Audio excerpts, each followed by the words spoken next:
Hey everyone, I'm Sarah. I'm a typical 21-year-old college student juggling classes, a part-time job, and family issues. Yeah, family drama. My life feels like a soap opera, but without the glitz. One day, as I was leaving work, my boss asked if I could work an extra shift this weekend. I sighed, thinking about my midterms, but agreed. Lately, I've been trying to manage between my studies and my job at the local diner. I'm stretched thin, just like my wallet after paying bills. Speaking of bills, my family situation is complicated. My parents divorced when I was a kid, and my dad, Tom, quickly remarried. Enter Karen, my stepmom, and Emily, my stepsister, who's as friendly as a toothache.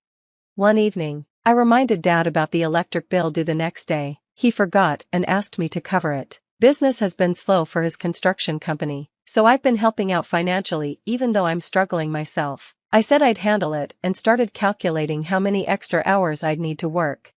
Meanwhile, Emily lives her life without lifting a finger or contributing anything. One day, when I visited Dad's place, she demanded her allowance. Allowance? You're 18, get a job, I told her. She just rolled her eyes and whined that Dad said I'd take care of it. Of course, he did. Emily's Dad's favorite, and I'm the family's ATM.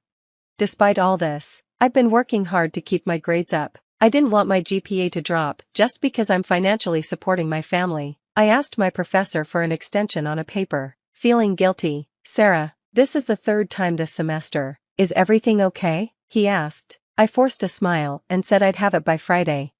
Just when I thought I had everything under control, Dad called with serious news. We need to talk about your future, he said, making my stomach drop. I agreed to come over the next evening, feeling anxious. I thought maybe he'd be proud of my good exam results. When I arrived at Dad's house, my stomach was in knots. I couldn't wait to share my news, but Dad's serious tone made me freeze. Karen and Emily were there too, both looking very serious. Sarah, you know Emily is starting college soon, Dad said. Yeah, I replied, confused. Well, we've been thinking it might be best if you took a break from your studies, just for a while, Dad continued. I blinked, thinking I must have heard wrong. A break? Why? To work full-time, Dad said. Emily needs help with her tuition. Wait, you want me to drop out to pay for Emily's college? I asked, shocked. It's not dropping out, just postponing, Karen said. Are you kidding me? I'm already working hard to help with bills, I protested. Dad shifted uncomfortably. I know, and we appreciate it, but Emily needs this opportunity. You're older, you can always go back later. Later? I'm in the middle of my degree. I can't just pause my life. Don't be so dramatic, Emily said, rolling her eyes. It's not like your art history degree is curing cancer or anything. It's economics, I snapped, and that's not the point. Sarah, watch your tone, Karen said sharply. We're asking you to be a team player here. A team player? I've been carrying this whole team for years. I'm drowning in student loans and working crazy hours. And now you want me to give up my education for Emily? It's your duty as the older sibling, Dad said firmly. Emily deserves a chance too. And what about my chance? I asked. The one I'm working so hard for? Oh please, Emily scoffed, like you're not privileged enough already. Privileged? I shouted. I'm working 2 jobs and barely sleeping. At least you got to go to college. It's my turn now, Emily pouted. Your turn? This isn't a carnival ride. It's my future we're talking about. Sarah, don't be selfish, Karen scolded. Family helps family. Selfish? I've been paying half your mortgage and even bought Emily's prom dress when you were short on cash, I said, feeling frustrated. Dad looked uncomfortable. We know you've helped out, but what? I interrupted. I'm keeping this family afloat, and now you want me to sink my own ship? It's not forever, Sarah, Dad said, just until Emily gets settled. And how long will that be? A year? 4? What about my loans and career plans? We'll figure it out, Dad said. Dismissively, the important thing is supporting Emily right now. I couldn't believe what I was hearing. Tears of frustration welled up in my eyes. I can't do this. I won't. Sarah, be reasonable, Dad pleaded. Reasonable? You're asking me to give up everything I've worked for so Emily can party through freshman year on my dime. Hey, Emily protested. I'm going to study. This is insane. I'm out of here. I stormed out, ignoring their calls. Once in my car, I broke down and fumbled for my phone. Alex, are you free? I need to talk. 20 minutes later, I was at Alex's place, spilling everything between sobs. They want me to do what? Are they out of their minds? Apparently, I can't believe Dad would ask this of me. Sarah, honey, you've got to stop enabling them. They're taking advantage of you. But they're family. Family doesn't treat you like an ATM. You need to cut them off. Cut them off? I can't just. Why not? They're ready to flush your future down the toilet. It's time to put yourself first. I wiped my eyes, Alex's words sinking in. Maybe it was time to teach them a lesson. You're right. I can't keep doing this, but how do I make them understand? Sometimes people only learn when they face consequences. Maybe it's time they felt what it's like without your support. As the idea took root, I felt a mix of fear and determination. It was time for a change. If my family couldn't see my worth, I'd have to show them the hard way. Alex, I've got an idea, but I need your help. I'm all yours, girl. What's the plan? We're going to create a fake job offer. Something big, something that'll make them realize what they're losing. Ooh, I like where this is going. What kind of job? How about a marketing position for a startup in California? It's far enough that I'd have to move. Perfect. I've got a friend in graphic design. We can whip up a legit-looking offer letter. A week later, I was ready to drop the bomb. I called Dad, my heart racing. Hey Dad, got a minute? I've got some news. Sarah, what's up, honey? I'm quitting my job. I got an offer for a great job in California, so I told Dad, I'm taking it. California? But what about our bills? Dad asked. I can't keep supporting everyone, Dad. I need to focus on my future now. But Sarah, we need you. What about Emily's tuition? I'm sure you'll figure it out. You wanted me to focus on my future, right? Well, this is me doing that. I hung up, feeling both guilty and relieved. The next few weeks were a whirlwind of urgent calls and texts. Sarah, please, we can't make rent this month, Dad pleaded. I'm sorry, Dad, but I have my own expenses now. But Emily's tuition. She's an adult, she can get a job like I did, I said, watching from afar as my family's situation unraveled. Dad took on extra shifts at his construction job, coming home exhausted every night. I can't believe I'm saying this, but I applied for a job at Burger Baron. I overheard Karen saying one evening when I stopped by to pick up some mail. You what? Dad responded, but you haven't worked in years. I don't want to flip burgers, but we don't have a choice, Karen said. Meanwhile, Emily was having her own meltdown. This is so unfair. I'm supposed to be focusing on school. Welcome to the real world, sis, I muttered under my breath. Despite the chaos, I made sure to support my mom. I secretly helped her set up an online business selling her handmade jewelry. Sarah, this website is amazing. How did you afford it? She asked. Don't worry about it, Mom. I'm just glad you're doing what you love. As weeks turned into months, Dad's calls became more desperate. Sarah, we're drowning here. Can't you help us just a little? I'm sorry, Dad, but I have my own bills to pay. How's Emily's job search going? She's struggling. No one will hire her, Dad said. I wonder why, I said, remembering how Emily had looked down on my part-time work.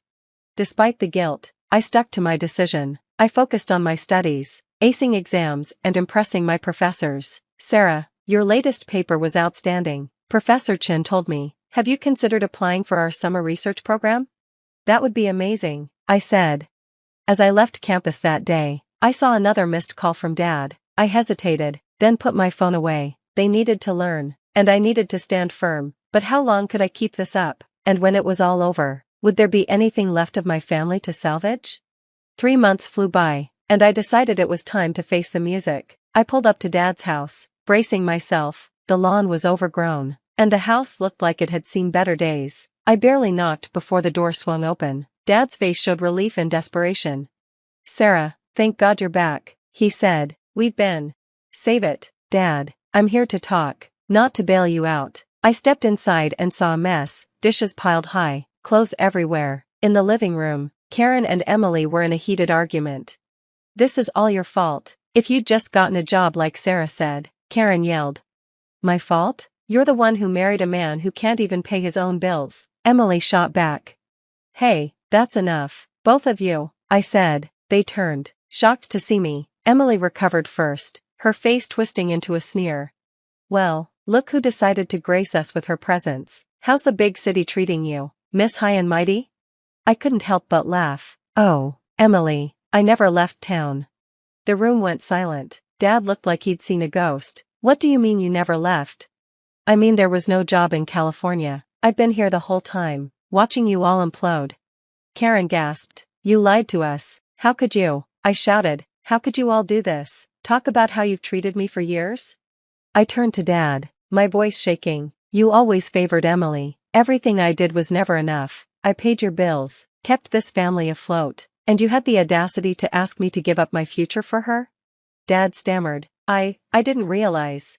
Save it. I cut him off. And you, Karen, you've been manipulating Dad since day one. Gold digger doesn't even begin to cover it. You've never worked a day in your life until now, have you? Karen's face turned red. How dare you? I've been a homemaker. You've been a leech. I shot back. And Emily, oh Emily, did you really think the world owed you a free ride? That you could coast through life on other people's hard work?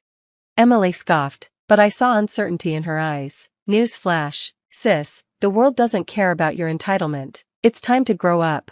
Dad stepped forward, his eyes pleading. Sarah, please, we've learned our lesson. We'll do better, I promise. Just don't leave us like this. I took a deep breath. It's too late, Dad. I'm done. And so are you, with this house, at least. What do you mean? Dad asked, confused. The house is in my name, I said. I'm selling it. You have 30 days to find a new place. Karen shrieked. You can't do that. We'll be homeless. Should have thought of that before you tried to derail my life, I said coldly. And all those bills and subscriptions I've been paying? They're cancelled as of now. Emily started to cry for real this time. But where will we go? That's not my problem anymore, I said firmly. I'm cutting ties permanently. I've accepted a real job offer out of state. I'm starting fresh without any of you dragging me down. Dad fell to his knees, sobbing. Sarah, please, we're family. Give us another chance. We'll make it right, I swear. I felt a twinge of guilt but pushed it aside. Family doesn't treat each other like ATMs. Dad, you had your chances, years of chances. You showed me who you really are, and I believe you. I turned to leave, but Emily grabbed my arm. You can't just leave us with nothing. I yanked my arm away. Watch me. Welcome to the real world, Emily. Time to sink or swim on your own. As I walked out, I heard them arguing again, blaming each other for pushing me away. I got into my car, my hands shaking as I gripped the steering wheel. As I drove away, I felt a weight lift off my shoulders. It hurt, yes, but for the first time in years, I felt free. The road ahead was uncertain, but at least it was mine to choose. Was I too harsh on my family, or did they get what they deserved? How far would you go to teach toxic relatives a lesson? The cursor blinked accusingly on my screen, each flash like a tiny dagger to my heart. 3 times I read the email, hoping the words would somehow rearrange themselves into something less devastating. They didn't. I'm Ashlyn, and until 5 minutes ago, I thought I had my life figured out. The attached photos made a mockery of that belief.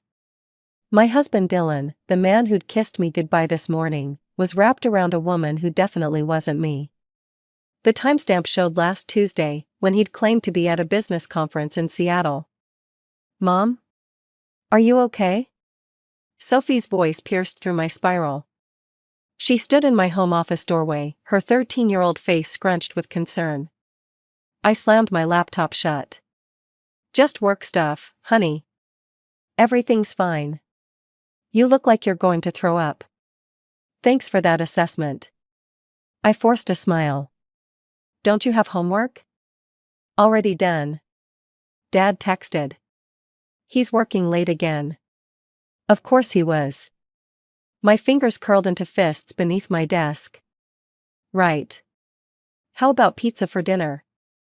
You hate ordering pizza on weeknights. Maybe I'm feeling rebellious. The word tasted bitter on my tongue. Sophie lingered, and I could feel her studying me with those 2 perceptive eyes she inherited from her father. Really, sweetheart. I'm fine. After she left, I reopened the laptop. The anonymous email waited. Thought you should know what your husband's really been doing. A friend. Below that, 5 photos, each more damning than the last. The woman was younger, blonde, wearing a dress that probably cost more than my monthly car payment. My phone buzzed. Dylan's message popped up, big project.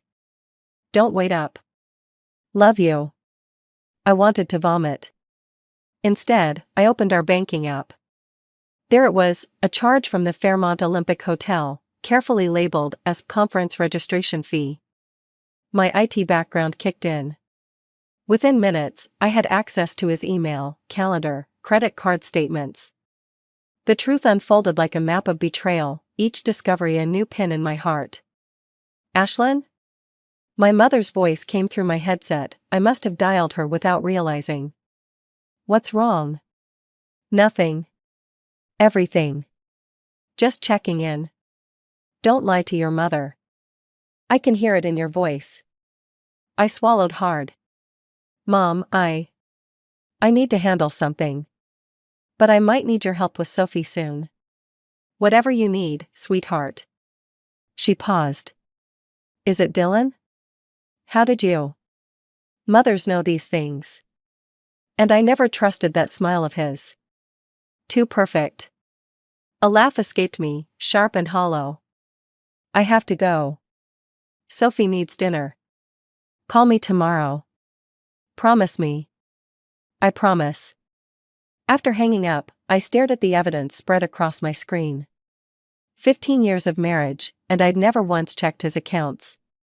Never questioned his late nights or business trips. Trust, I'd called it. Stupidity, looking back. My cursor hovered over the forward button. One click and I could send everything to his boss, his family, our friends. But Sophie's face flashed in my mind, and I forced myself to think. Dylan had always underestimated me, treated my tech skills as cute hobby rather than a career. He probably thought I'd never find out, or if I did, I'd be too scared to act. He was wrong on both counts. I closed the email without forwarding it. Instead, I opened a new document and began typing, methodically listing every account, every transaction, every lie I'd uncovered. By the time Sophie called up that the pizza had arrived, I had the beginnings of a plan. Dylan wanted to play games? Fine. But he'd forgotten something crucial. In chess, the queen is the most powerful piece on the board. And I'd just made my opening move. Dylan came home late that night, smelling of expensive cologne and whiskey. I watched him stumble through his nightly routine from behind my laptop screen. My fingers never pausing as I documented another string of suspicious transactions. Still working? He loosened his tie, flashing that perfect smile that used to make my heart skip. Now it just made my stomach turn. The farm tech project again? Someone has to pay attention to our future. The words came out sharper than I intended. His smile flickered. What's that supposed to mean? Nothing. I forced myself to look back at my screen. Just tired. You know, if you're worried about money, I could always. I'm not worried about money. I was worried about the $20,000 he'd withdrawn last month. Labeled as business investment. I was worried about the credit card charges at jewelry stores that had never resulted in gifts for me. I was worried about how easily lies slipped from his lips. Sophie appeared in the doorway, already in her pajamas. Dad, you missed pizza night. Sorry, princess. Big client dinner. He moved to hug her, but she stepped back. Whatever. Mom, can you help me with my coding project tomorrow? Of course, honey. Dylan's face darkened. Since when are you into coding? Since forever, Sophie shot back. You'd know that if you were ever home. Sophie, I warned, even as pride swelled in my chest. My daughter, so fierce, so perceptive. No, she's right. Dylan ran a hand through his hair. I've been working too much. How about this weekend we all go somewhere? The lake house maybe? The lake house where he'd taken his blonde mistress 3 weeks ago, according to his credit card statement. Can't, I said. I have a presentation Monday. Reschedule it.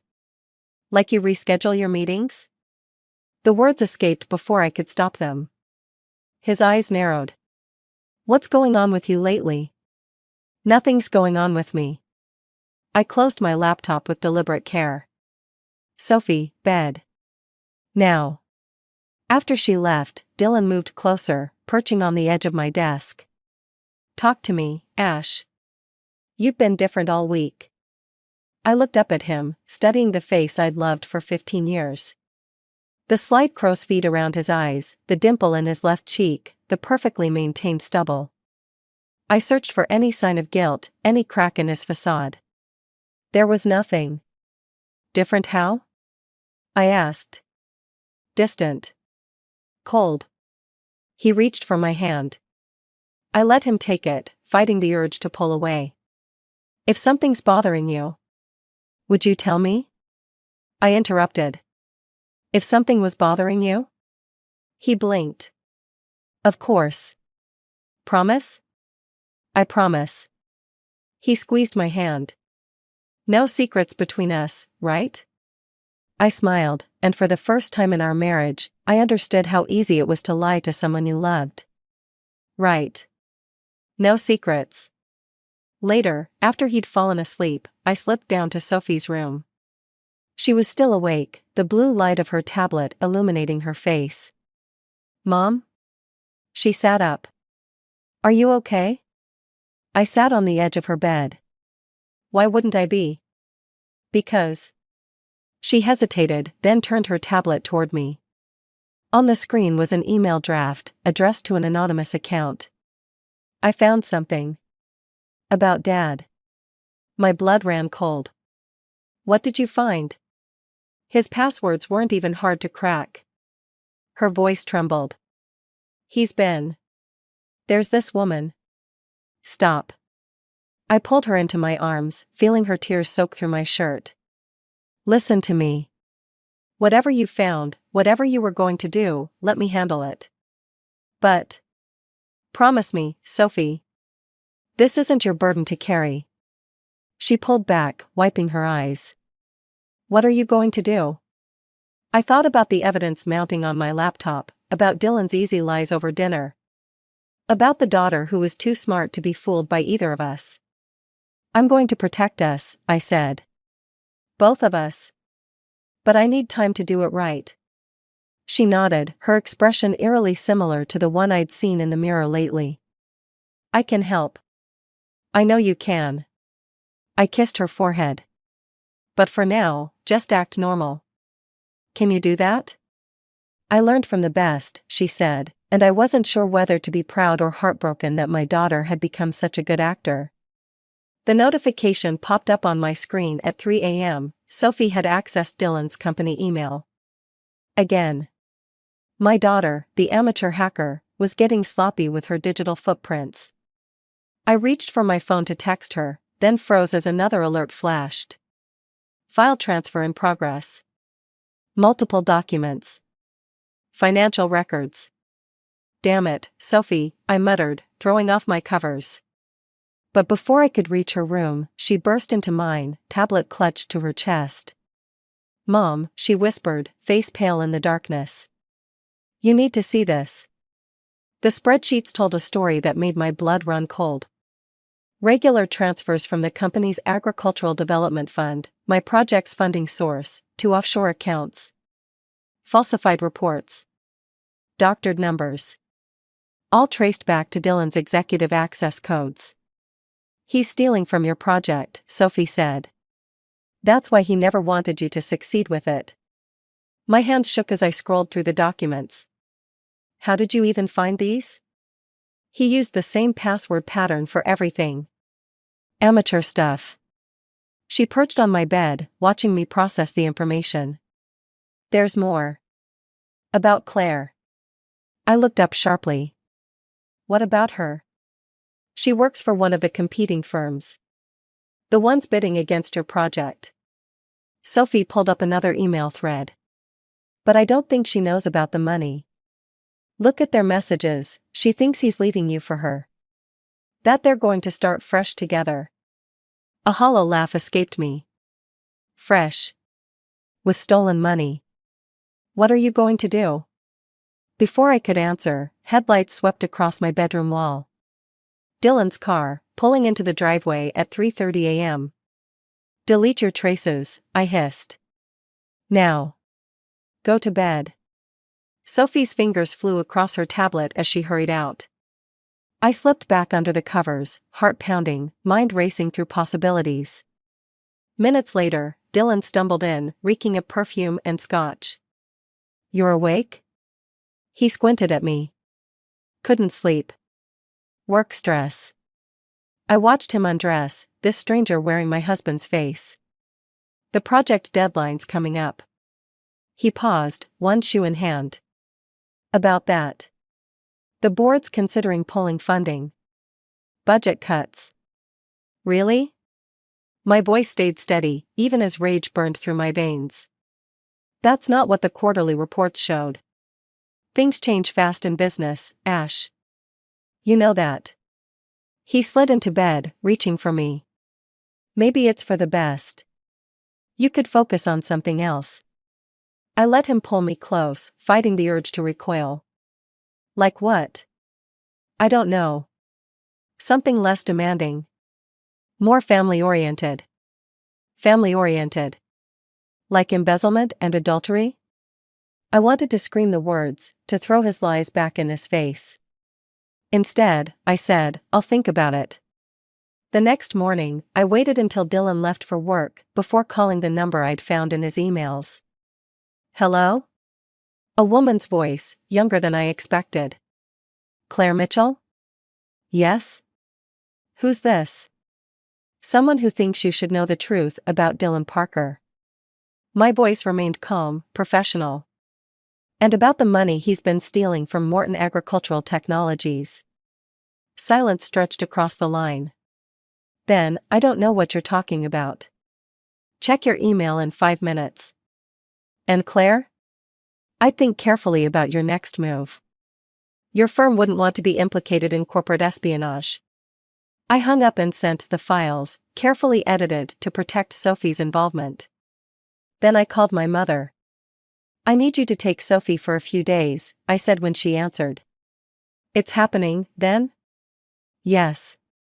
I watched Sophie through the window as she waited for her school bus. "Things are about to get messy. Be careful, Ashlyn. Men like Dylan don't take well to losing control." "I know." I touched my screen where Sophie's face had been moments before. "That's why I need to end this quickly. Before he realizes what's coming." "And Sophie? She's stronger than we think. Smarter too." Pride mixed with worry in my chest. "She'll understand eventually." After hanging up, I opened my laptop and began composing 2 emails. One to Morton's board of directors, outlining specific concerns about financial discrepancies. Another to Dylan's mistress, offering to meet and compare notes. The endgame was starting. I just hoped I could protect the ones I loved while burning everything else to the ground. The coffee shop buzzed with morning chatter, but Ben's silence spoke volumes as he studied the evidence spread across my tablet. 20 years of friendship meant he could read between the lines of what I wasn't saying. "Jesus, Ash." He pushed the tablet back, running a hand through his graying hair. "How long have you known?" 2 weeks. I wrapped my hands around my untouched latte. "Long enough to know it's not just about the affair anymore. The embezzlement makes it criminal." He leaned forward, lowering his voice. "You need to go to the police." "And then what?" "Watch Sophie's college fund disappear into legal fees." I shook my head. "There has to be another way." "Like blackmail?" His eyes narrowed. "That's not you, Ashlyn." Before I could respond, my phone lit up with a text from Claire, "Meeting you was a mistake." He explained everything. "Stay away from us." Ben read the message over my shoulder. "What did you do?" "Gave her enough rope." I showed him the screenshot I'd sent Claire. Dylan at dinner with another woman, neither of them Claire nor me. "Turns out our friend's been playing everyone." Christ. Ben's expression darkened. "You're enjoying this, aren't you?" The accusation stung because it was true. "Maybe I am. Does that make me terrible?" It makes you human. He hesitated. But Sophie. My phone buzzed again. Dylan's name flashed on the screen. We need to talk. Now. Come to the office. He knows something's wrong, I said, gathering my things. Claire must have warned him. Ben caught my arm. Don't go alone. I have to. If I bring anyone else, he'll know I'm building a case. I forced a smile. Besides, we're in his corporate office. What's the worst he could do? That's what scares me. Ben stood. Call me when you're done. Promise? Promise. The elevator ride to Dylan's floor felt endless. Through the glass walls, I watched Seattle's skyline blur behind rain clouds. The same view I'd admired when he first brought me here, proud to show off his success. Now every gleaming surface felt like a lie. His secretary's desk was empty. The whole floor seemed deserted, despite it being mid-morning. Dylan waited in his office, standing behind his desk like a king on his throne. Shut the door, he said. I did, noting how his hands trembled slightly as he poured himself a drink. It's 10 a.m., Dylan. Interesting time to meet your ex-boyfriend for coffee, too. Ben's been my friend since before I met you. Right. He took a long sip. Just like Claire's just a colleague? The trap was obvious, but I stepped into it anyway. Is that what she is? She called me. Very upset. Seemed to think I was living some kind of double life. His laugh held no humor. Wonder where she got that idea? Maybe from the same place I got these. I pulled up the financial records on my phone, watching his face. The agricultural fund, Dylan? Really? Color drained from his face. How did you? Does it matter? I moved closer, voice steady, despite my racing heart. What matters is what happens next. Are you threatening me? I'm giving you a choice. The words tasted like ash. Either you come clean to the board about the embezzlement and give me full custody of Sophie, or I take everything to the police. Your career, your reputation, all of it. He set down his glass with exaggerated care. You really think you can prove any of this? I think your girlfriend might help, once she sees the photos of you with her best friend. His hand shot out, grabbing my wrist. You vindictive bitch. Let go. I didn't pull away, didn't show fear. You're on camera, remember? No. His smile turned cruel. I'm not. Maintenance day. Systems are down until noon. Funny timing, isn't it? Understanding hit like ice water. This wasn't a confrontation. It was a trap. Ben knows I'm here, I said quickly. Ben knows you're meeting your lying, cheating husband to talk about divorce. Dylan's grip tightened. Who's going to question if things get emotional? I heard the office door click shut behind me. Heels on hardwood. A familiar perfume. Hello, Ashlyn, Claire said. We need to talk about those emails you sent. The bruises on my wrist had faded to a sickly yellow, but I kept my sleeve pulled down during the video call with Sophie. Her face filled my laptop screen, worry lines too deep for a 13-year-old creasing her forehead. Dad keeps calling Grandma's house, she said. He sounds different. Scary different. Don't answer if he calls again. I glanced at my phone, where Ben's latest text glowed, police report filed. Restraining order in process. Just focus on your coding project. Mom. Sophie leaned closer to her camera. What happened in his office? Ben won't tell me anything. Nothing I couldn't handle. The lie tasted bitter, but necessary. I wouldn't tell her how Claire had recorded our confrontation, trying to bait me into admitting to blackmail. How Dylan's grip had left marks that proved useless without security footage. How I'd barely made it to the elevator before my hands started shaking. A notification popped up on my screen, an email from Morton Technologies board of directors. My heart stopped. I have to go, honey. Love you. Mom, wait. I ended the call and opened the email. The board wanted an emergency meeting. Tomorrow. About financial irregularities in the agricultural fund. My phone rang, Dylan's number. I declined it, but a text followed immediately. You really think they'll believe you over me? I built that company. Another text, Claire's already told them you tried to extort us. Check your email. The second email contained a video clip. My voice, edited and stripped of context, give me full custody. Or I take everything. Your career, your reputation. My fingers hovered over the keyboard, mind racing.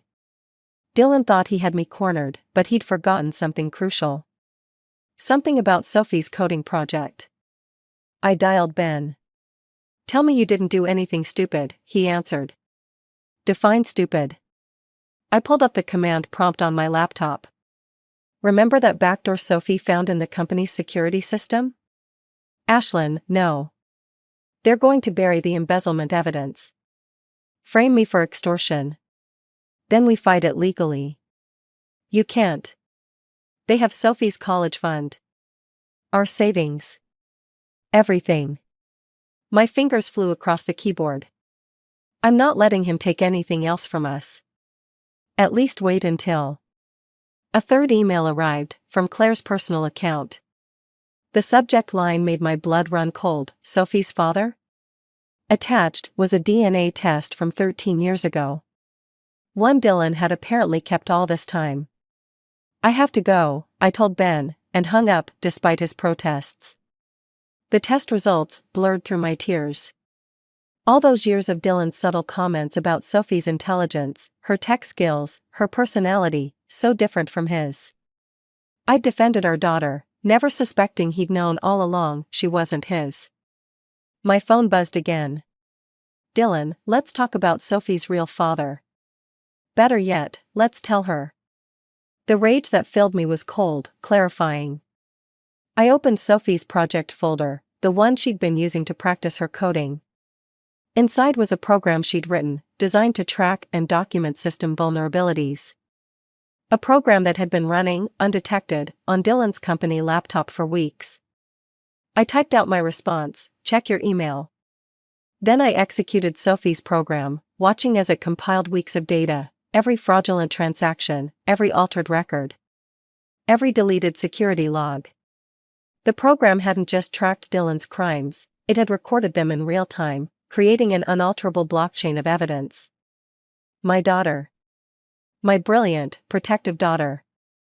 I forwarded everything to the board, the SEC, and Dylan's competitors. Then I sent one final email to Claire, attaching photos of Dylan with not one, but 3 other women. Still think I'm the one he's playing? My phone lit up with Dylan's call again. This time, I answered. You really should have paid more attention to Sophie's coding lessons, I said before he could speak. Turns out she inherited her real father's talent for exposing frauds. The silence on the other end was deafening. Then, very quietly, Dylan said, You've just started a war. No, I replied, thinking of Sophie, safe at my mother's house. I've just ended one. The police station's fluorescent lights cast harsh shadows across Ben's face as he posted my bail. 3 a.m. and my hand still trembled from being fingerprinted. From Sophie's desperate voicemails I couldn't answer while in custody. Fraud, extortion, and corporate espionage. Ben's voice was flat as we walked to his car. Dylan's really outdone himself. He had it all planned. My voice sounded distant, hollow. The board meeting was a trap. They were waiting with security, with lawyers. Everything I sent them, he'd already twisted into evidence against me. We'll fight it. With what? I laughed, the sound bordering on hysteric. He froze our accounts. The house, the cars, everything's in his name. Even Sophie's college fund. Ben's grip tightened on the steering wheel. Sophie's safe at your mother's. For now. My phone buzzed, another text from Claire, he's filing for emergency custody. Says you're unstable, dangerous. I'm sorry. Sorry. Like that word could fix anything. We pulled up to Ben's apartment, and I finally asked the question burning in my throat, "Did you know?" "About what?" "Sophie." I turned to face him. "The DNA test. Did you know she was yours?" The silence stretched for 3 heartbeats. 4. 5. "I suspected," he finally said. "The timing. But you were so happy with Dylan." "I couldn't." 13 years. My voice cracked. 13 years of watching her grow up calling another man Dad. Of watching him use her as a weapon against me. And you just watched. Ash. Don't. I got out of the car, legs barely holding me up. I need to call Sophie. But when I tried, the call wouldn't connect. Blocked number. I tried my mother's house. Same thing. Another text from Claire, "Dylan's at your mother's. He's taking Sophie home." The world tilted sideways. Ben caught my arm as I stumbled. "He can't," I whispered. "The restraining order only covers you." Ben was already pulling up his phone. "And with the charges against you." My phone rang. "Dylan. Where are you?" His voice was smooth, controlled. Victory wrapped in concern. "Sophie's asking for you. Let me talk to her." "I don't think that's wise, given your mental state." "Breaking into corporate servers? Stealing company data? What were you thinking?" "I was thinking about protecting our daughter." The words tasted like ash. "Our daughter?" He laughed softly. "We both know that's not true." "Don't worry, though. I won't tell her. Not unless you force my hand." "What do you want?" "Simple. Drop everything. Sign a confession, taking full responsibility for the fraud. Give me full custody. In return, I'll make sure you avoid jail time. Maybe even arrange supervised visits, eventually." Ben was watching me, his face a mirror of my own pain. The truth about Sophie hung between us like a physical thing. "You have an hour to decide," Dylan continued. "After that, I start telling Sophie exactly why her mother can't be trusted. Starting with who her real father is." The line went dead. I slid down Ben's apartment wall, the cold concrete grounding me as my world imploded. Everything I'd done to protect Sophie had only given Dylan more weapons to use against us. "We need to call the police," Ben said. "And tell them what?" "That the respected executive is keeping his daughter away from his unstable, criminal wife?" My laugh turned into something like a sob. "Face it, Ben. He's one." "No." Ben crouched in front of me. "Look at me, Ash. We're not done. I can't lose her." "You won't." He pulled out his phone again. "But we need help. Real help." "Who?"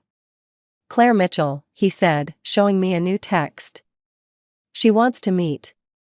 Says she has proof Dylan set you up. Proof that could save both you and Sophie." I stared at the message, hope warring with suspicion. "It's probably another trap." "Probably." Ben helped me up. "But right now, it's the only play we have left." I thought of Sophie, scared and confused, trapped in Dylan's web of lies. Of 13 years of secrets about to explode. "Make the call," I said.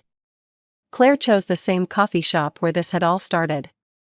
She sat alone, her designer purse on the table like a shield, hands wrapped around an untouched latte. No sign of a trap, but Ben still insisted on watching from his car outside. "He's going to destroy you," she said as I sat down. "He's already convinced the board you're unstable. Dangerous. Yet here you are." She pushed a USB drive across the table. "Everything you need. The real financial records, recordings of him planning the setup, proof the DNA test was fabricated." I stared at her. "Fabricated? Sophie is yours and Ben's. Dylan's known for years, but he needed leverage. Insurance." She laughed bitterly. Just like he needed me to play the desperate mistress. To help him frame you. My phone buzzed. Dylan, taking Sophie to the lake house for the weekend. Last chance to take the deal. Why are you helping me now? Because, Claire's voice caught. I'm pregnant. And I've seen what he does to children he claims to love.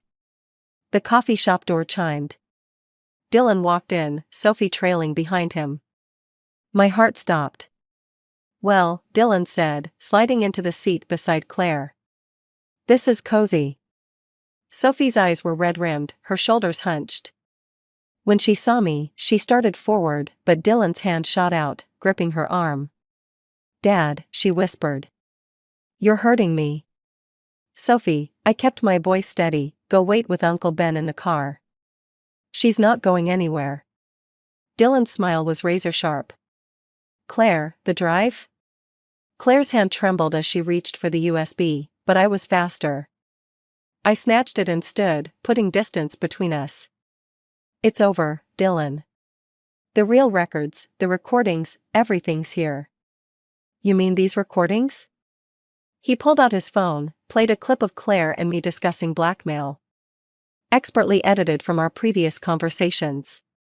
Or maybe the financial records showing your embezzlement? Stop it, Sophie suddenly said. Just stop lying. Dylan's grip on her arm tightened. Sophie, honey. I sent the original email, she blurted out. About you and Claire. I found everything, the money, the affairs, all of it. And I recorded you. Every conversation, every meeting, every threat. It's all backed up to Mom's secure server. The color drained from Dylan's face. You're lying. Check your laptop. Sophie's voice shook but held firm. The program I wrote for my coding project? It wasn't just tracking your crimes. It was documenting them. Timestamped, authenticated, impossible to fake. Claire stood abruptly. I think that's my cue to leave. Sit down, Dylan snarled, but she was already walking away, heels clicking rapidly on the tile. Let her go, I said. Let Sophie go. It's done. Nothing's done. He pulled Sophie closer. I still have custody. Your word against mine. Actually, Ben's voice came from behind us. 2 police officers flanked him. You have multiple witnesses to assault of a minor, plus Sophie's testimony and evidence. Want to try for kidnapping too? Dylan's grip loosened. Sophie wrenched free, running to me. I held her tight, feeling her shoulders shake. You can't prove anything, Dylan said, but his voice wavered. Maybe not. I handed the USB drive to one of the officers. But the SEC and FBI can. They're very interested in both sets of books, the real ones, and the ones you tried to pin on me. Mom? Sophie looked up at me. I'm sorry I didn't tell you sooner. About any of it. Don't be. I smoothed her hair back, seeing Ben's eyes in her face for the first time. You were protecting me, just like I was protecting you. As the officers led Dylan away, Sophie turned to Ben. So. Should I call you Dad now? Ben's laugh was shaky. Let's start with lunch. We have a lot to talk about. I watched them walk ahead of me, already deep in conversation about coding and security protocols. My revenge had cost me a marriage built on lies, but it had given me something better: truth, freedom. And a family forged in honesty instead of manipulation. Sometimes losing everything was the only way to gain what mattered most. The autumn wind carried the scent of fresh earth as I walked the rows of our first smart farming prototype. Solar-powered sensors blinked among the crops, Sophie's coding bringing life to my agricultural tech designs. Our legacy, built from the ashes of Dylan's betrayal. The investors are impressed. Ben appeared beside me, tablet in hand. Full funding for the next phase. Your mother's farm will be the first full implementation. Sophie will be thrilled. I touched a sensor, remembering how she'd improved my original design. She's already talking about neural networks for crop prediction. She gets that from you. Ben's voice held a note of pride he was still learning to express. The brilliance, the determination. The stubbornness, I added, making him laugh. My phone buzzed, a news alert about Dylan's sentencing. 8 years for fraud and embezzlement. Claire had testified against him, her unborn child another victim of his manipulations. Sometimes I wondered if she'd known about Sophie all along, if that's why she'd finally chosen to help us. Still following the case? Ben asked. Last time. I deleted the alert. Sophie asked about visiting him. What did you tell her? That it's her choice. I turned to face him. Just like it's her choice whether to call you Dad. We can't protect her from everything. No, he agreed. But we can teach her to protect herself. Inside the monitoring station, Sophie sat surrounded by screens, her fingers flying over keyboards. She'd insisted on coming to work with me instead of starting high school, real-world experience, she'd argued. Besides, I've already completed most of their computer science curriculum. She looked up as we entered. Mom. The pattern recognition algorithm caught something weird in Sector 7.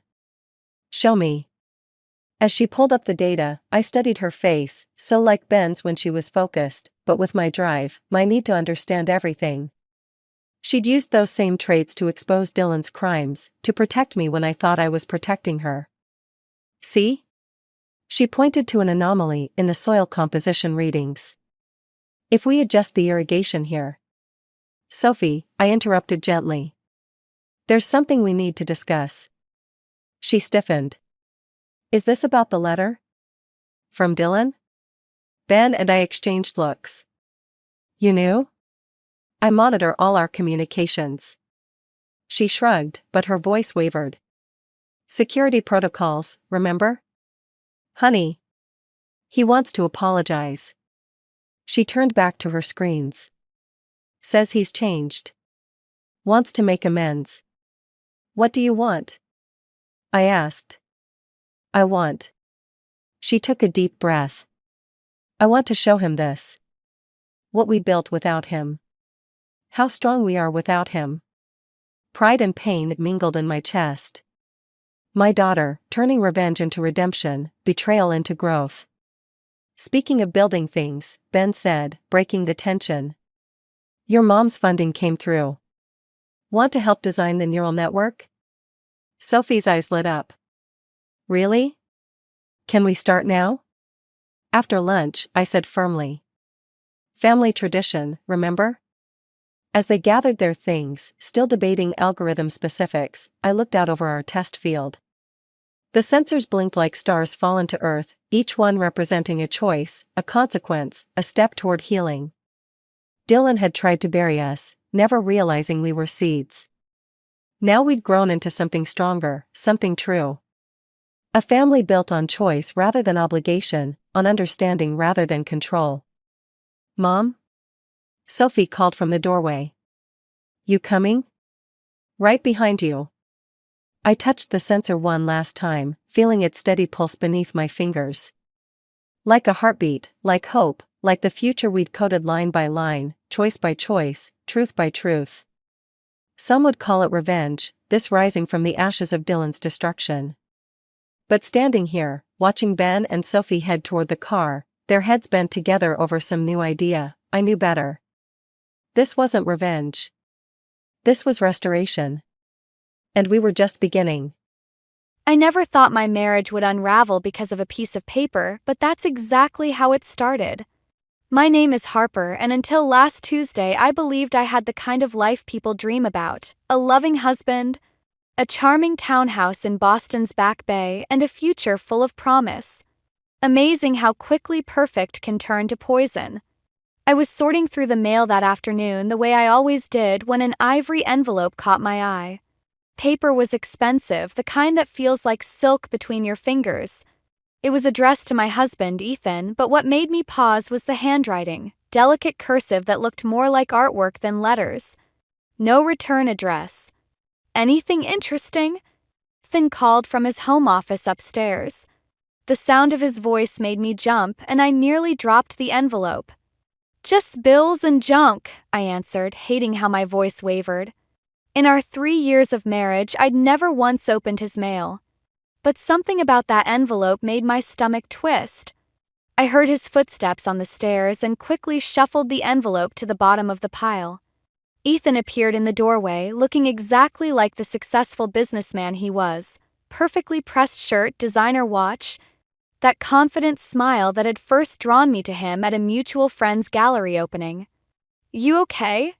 You look pale," he said, crossing the room to kiss my forehead. "Just tired. The bookstore was crazy today." I forced a smile, acutely aware of the envelope burning a hole in the stack of mail. "How about pizza for dinner?" He checked his watch. "Can't tonight, sweetheart. Mother's hosting that charity thing at the house, remember? We need to be there by 7. Of course. Another Caldwell family obligation." I'd forgotten about Eleanor's latest fundraiser, probably because I'd been trying to.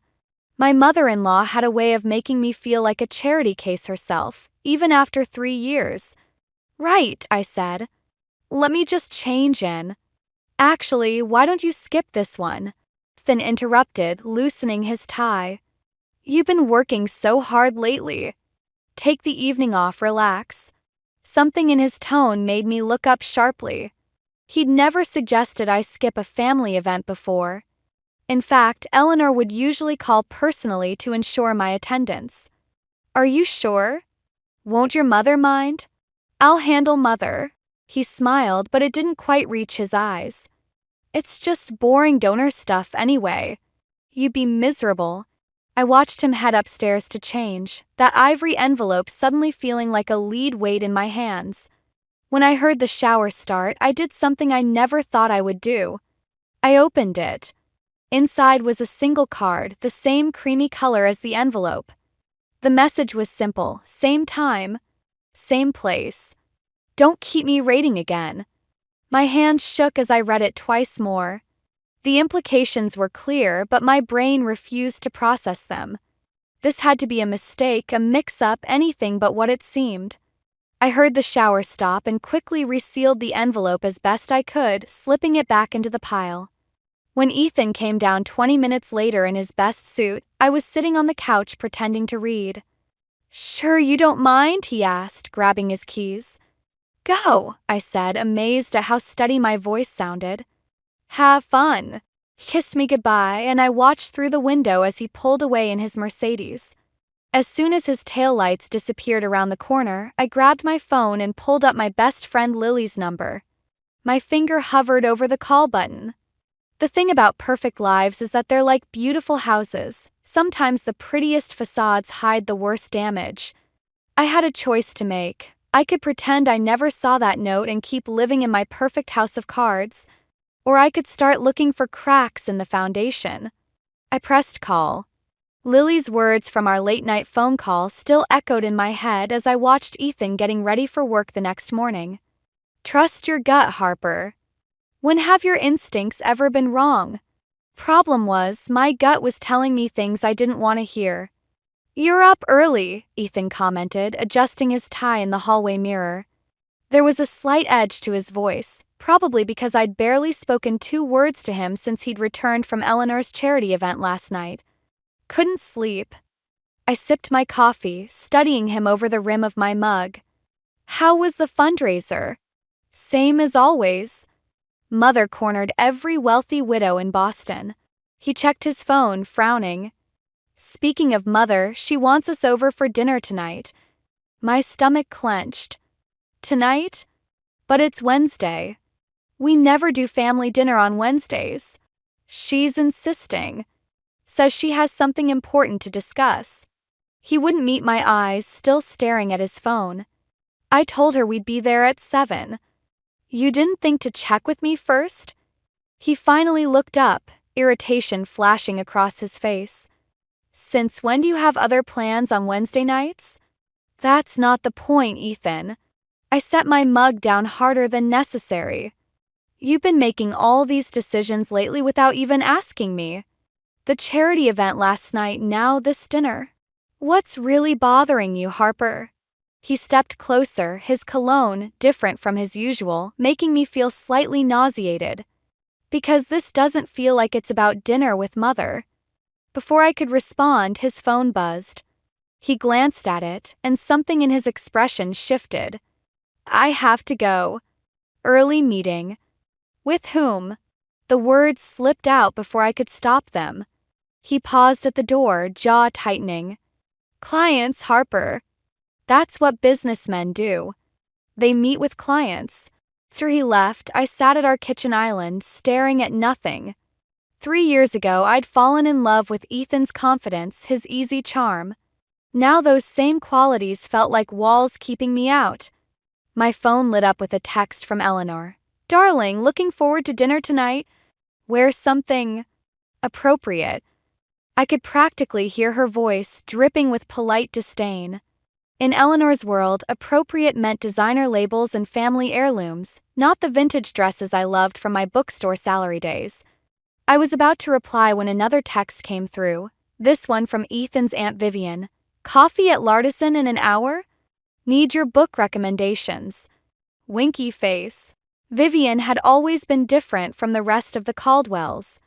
Where Eleanor wielded sophistication like a weapon, Vivian's warmth felt genuine. Plus, she was the family gossip. If anyone knew what was really going on, it would be her. Lardison was busy when I arrived, but I spotted Vivian immediately, her silver hair elegant against her coral blazer. She waved me over, 2 lattes already waiting. Harper, darling. She hugged me tight, then held me at arm's length. You look tired. Trouble sleeping. Just work stress, I lied, settling into my chair. She stirred her latte. Nothing to do with Eleanor's sudden Wednesday dinner plans? I tried to keep my face neutral. You know about that? Oh, I know many things. She leaned forward, lowering her voice. Like the fact that Celeste Moore is back in town. The name hit me like a slap. Celeste Moore, the gorgeous brunette who'd been at every Caldwell event until about 4 years ago, right before I met Ethan. She'd vanished so completely I'd almost forgotten about her. What does that have to do with anything? Vivian's eyes softened with something that looked dangerously like pity. Maybe nothing. Maybe everything. But if I were you, I'd pay very close attention at dinner tonight. My phone buzzed, another text from Ethan. Might be late to Mother's. Meet you there. I showed Vivian the message. She read it, then reached across the table and squeezed my hand. Remember, Harper. In this family, nothing is ever quite what it seems. As I drove home, my mind raced. The ivory envelope. The mysterious meetings. Celeste's return. Felt like pieces of a puzzle were floating just out of reach, waiting to form a picture I wasn't sure I wanted to see. 7 o'clock couldn't come fast enough. Eleanor's dinner turned out to be anything but dinner. I sat alone at her mahogany dining table for 45 minutes before my mother-in-law finally emerged from her study. Perfectly coiffed and utterly unapologetic. Oh, darling. Has Ethan not arrived yet? She didn't wait for my answer, pouring herself a generous glass of wine. He just texted, caught up at the office. Such a dedicated worker, my son. I gripped my water glass tighter. You said this dinner was important, that you had something to discuss. Did I? Eleanor settled into her chair, studying me over the rim of her wine glass. Well, since you're here, we might as well talk about the Foundation's upcoming gala. The seating arrangements are proving quite challenging. My phone buzzed. Another text from Ethan. Sorry, sweetheart. Emergency meeting running late. Don't wait up. Something snapped inside me. I stood up, my chair scraping against the hardwood floor. I need to use the restroom. Instead of heading to the powder room downstairs, I climbed the familiar stairs to Ethan's old bedroom. Now his home office when he worked from his mother's house. The door was unlocked. They never expected me to snoop. I was the good daughter-in-law after all. The grateful scholarship girl who'd married up. I found what I was looking for in his suit jacket pocket, hung carelessly over his chair, A hotel keycard for the Four Seasons. The same hotel mentioned in hushed conversations I'd pretended not to hear, in texts I'd glimpsed over his shoulder. My hands shook as I took a photo of the keycard with my phone. As I slipped it back into his pocket, something else caught my eye, a receipt from the hotel's restaurant. 2 cocktails, dinner for 2, dated last night. During Eleanor's charity event. I heard footsteps on the stairs and quickly moved to the hallway bathroom, splashing cold water on my face. When I returned downstairs, Eleanor was on the phone. "Yes, darling, she's still here," she was saying. "No, I haven't, of course not." She noticed me and quickly ended the call. "That was Ethan," she said smoothly. "He's worried about you driving home alone so late. Shall I have Harrison bring the car around?" I smiled, channeling every lesson in poise she'd ever given me. "Actually, I think I'll wait for Ethan at the hotel." Her perfectly plucked eyebrows rose slightly. "Hotel? The Four Seasons. That's where his emergency meeting is, right?" The flash of panic in her eyes confirmed everything. 20 minutes later, I sat in my car across from the hotel, watching the entrance. My hands gripped the steering wheel so tight my knuckles turned white. Part of me wanted to drive away, pretend I'd never seen the keycard or the receipt. Pretend I didn't know exactly what I'd find if I walked through those doors. Then I saw them. Ethan emerged first, his tie loosened, hair slightly mussed. She followed a minute later, Celeste Moore, exactly as Vivian had warned. She was even more beautiful than I remembered from those old family photos, her dark hair falling in perfect waves, her red dress a splash of color against the night. I watched them share a lingering kiss before parting ways. Watched my husband straighten his tie, check his reflection in a window, and head toward his car. Watched him become the man I thought I knew again. My phone buzzed with a text from him. "Meeting running longer than expected. Staying at Mother's tonight." I started my car, my vision blurring with tears I refused to let fall. As I pulled away from the curb, I caught sight of Eleanor's driver, Harrison, parked discreetly across the street. Of course she'd had me followed. Of course she'd known. I drove straight to Lily's apartment, my mind already racing ahead to what came next. Because this wasn't just about Ethan's betrayal anymore. This was about 3 years of condescension, of subtle manipulations, of being made to feel grateful for crumbs of affection from the mighty Caldwell family. They thought I was weak, compliant, perfect, quiet wife who would accept whatever scraps of truth they deigned to throw her way. They were about to learn how wrong they were. Lily's apartment became my war room. After 3 sleepless nights of planning, I finally made the call I'd been dreading. The phone rang twice before a familiar voice answered. "Harper Monroe? It's been 10 years? Hello, Jack." I twisted the wedding ring on my finger. "I need your help." Jack Lawson had been the smartest kid in our high school until he dropped out senior year to help support his family. Now he was one of Boston's most discreet private investigators. And more importantly, he had no connections to the Caldwell family. "Meet me at Cafe Luna in an hour," he said.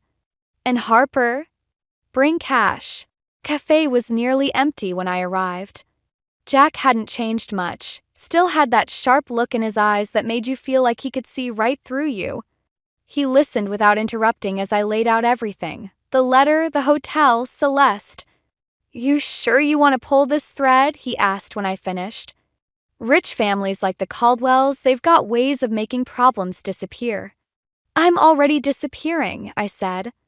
"I need to know the truth." He nodded, sliding a contract across the table. 3 days. $5,000. I'll find out what your husband's really up to. I handed him an envelope of cash, nearly my entire savings from before my marriage. "There's something else.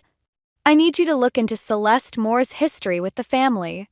She vanished 4 years ago, right before I met Ethan. I need to know why."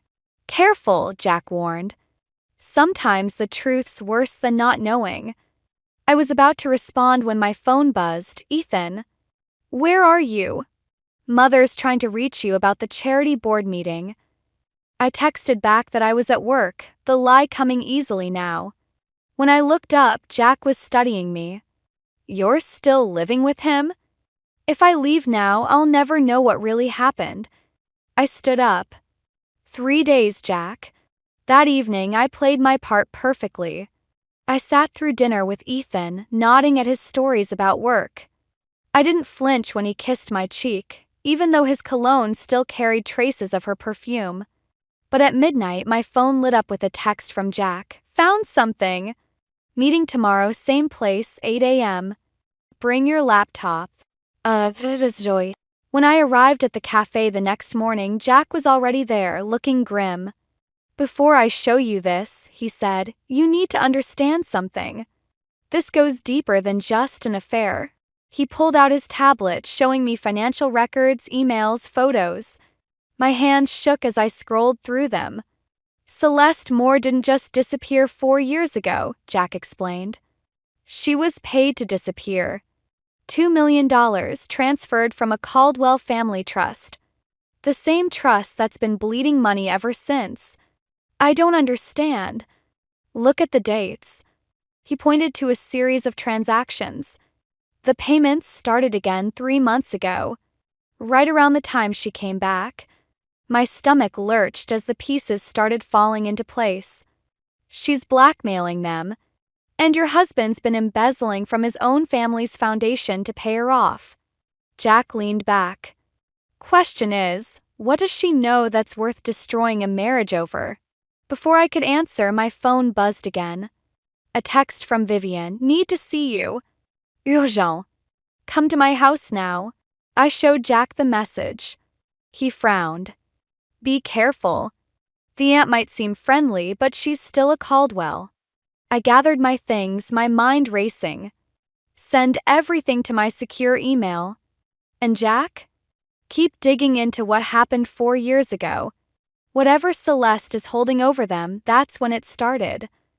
As I drove to Vivian's, my hands gripped the steering wheel so tight they hurt. I'd wanted the truth, but now the truth felt like a weapon, one that could destroy not just my marriage, but the entire Caldwell dynasty. The question was, did I have the courage to pull the trigger? Vivian's house felt different in the rain. The Georgian mansion I'd visited countless times for family brunches now loomed like something from a Gothic novel. I almost turned around when I saw Eleanor's car in the circular drive. Inside, voices drifted from Vivian's study. I recognized Eleanor's precise tone, then Vivian's sharper reply. She deserves to know. Know what? I asked from the doorway. They turned, startled. Eleanor's face was ashen, missing its usual perfect makeup. Vivian sat behind her desk, holding what looked like an old photograph. Harper! Eleanor smoothed her skirt, recovering quickly. This is a private family matter. I'm family. The words tasted bitter. Or have you forgotten that while planning your son's secret meetings with Celeste? Eleanor's eyes widened. Vivian made a sound between a laugh and a sigh. Well, Vivian said, that saves us some explanation. She held out the photograph. Though not all of it. Picture was old, yellowed at the edges. In it, a younger Eleanor stood with a man who wasn't Ethan's father. They were both beaming at a baby in Eleanor's arms. That's not Richard, I said, meaning Ethan's father. Who? My first love, Eleanor said quietly. And Celeste's father. The room tilted. I gripped the back of a chair. Ethan doesn't know, Vivian added. Neither does Celeste.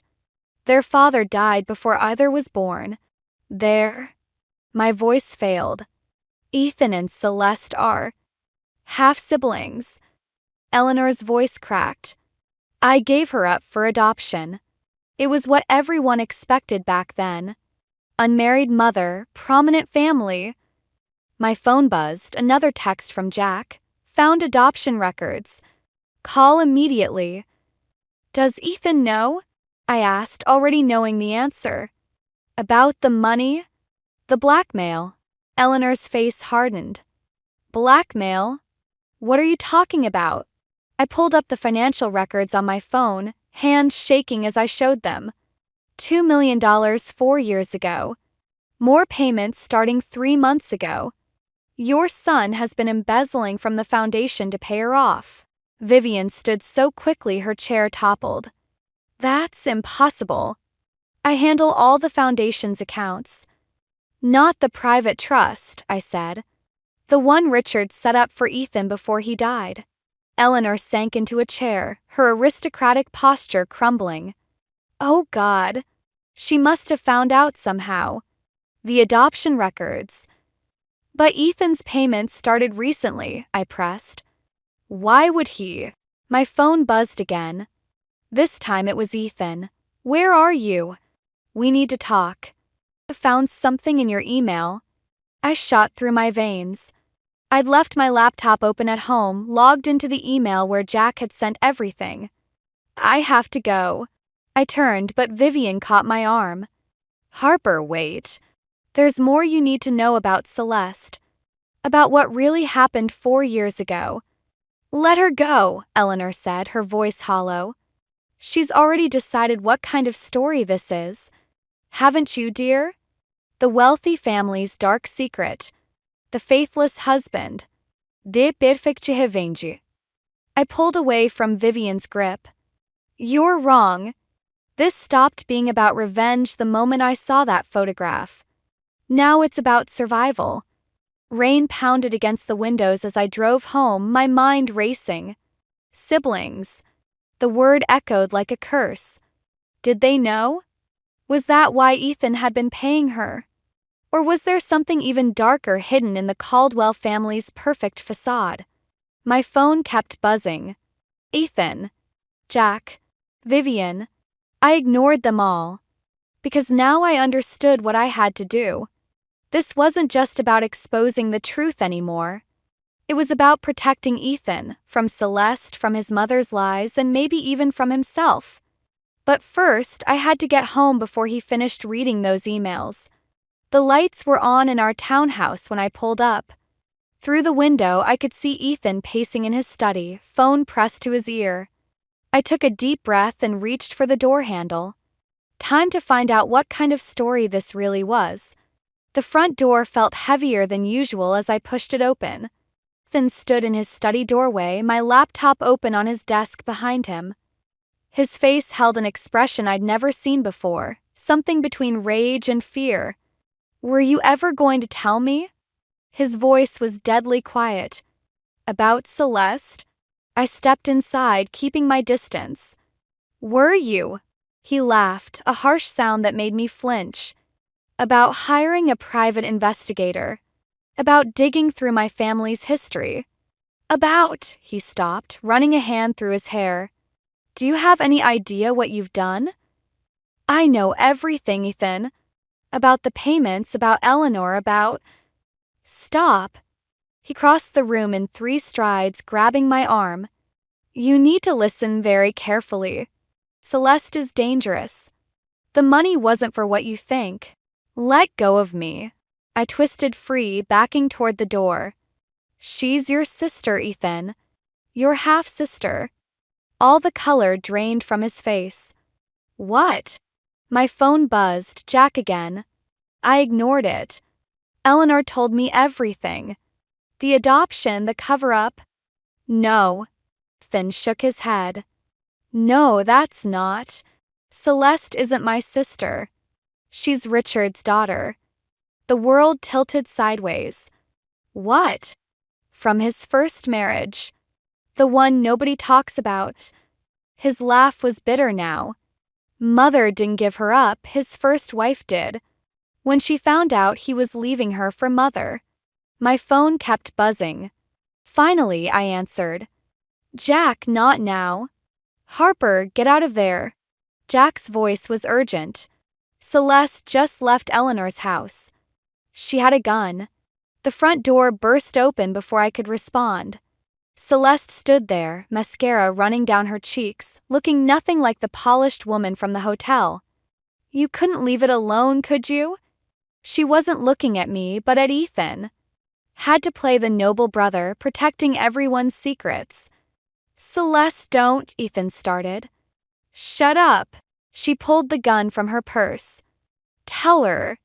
Tell your perfect little wife what really happened 4 years ago. My heart hammered against my ribs. Ethan, I found out what father did, he said quietly. How he'd paid off Celeste's mother to disappear with her.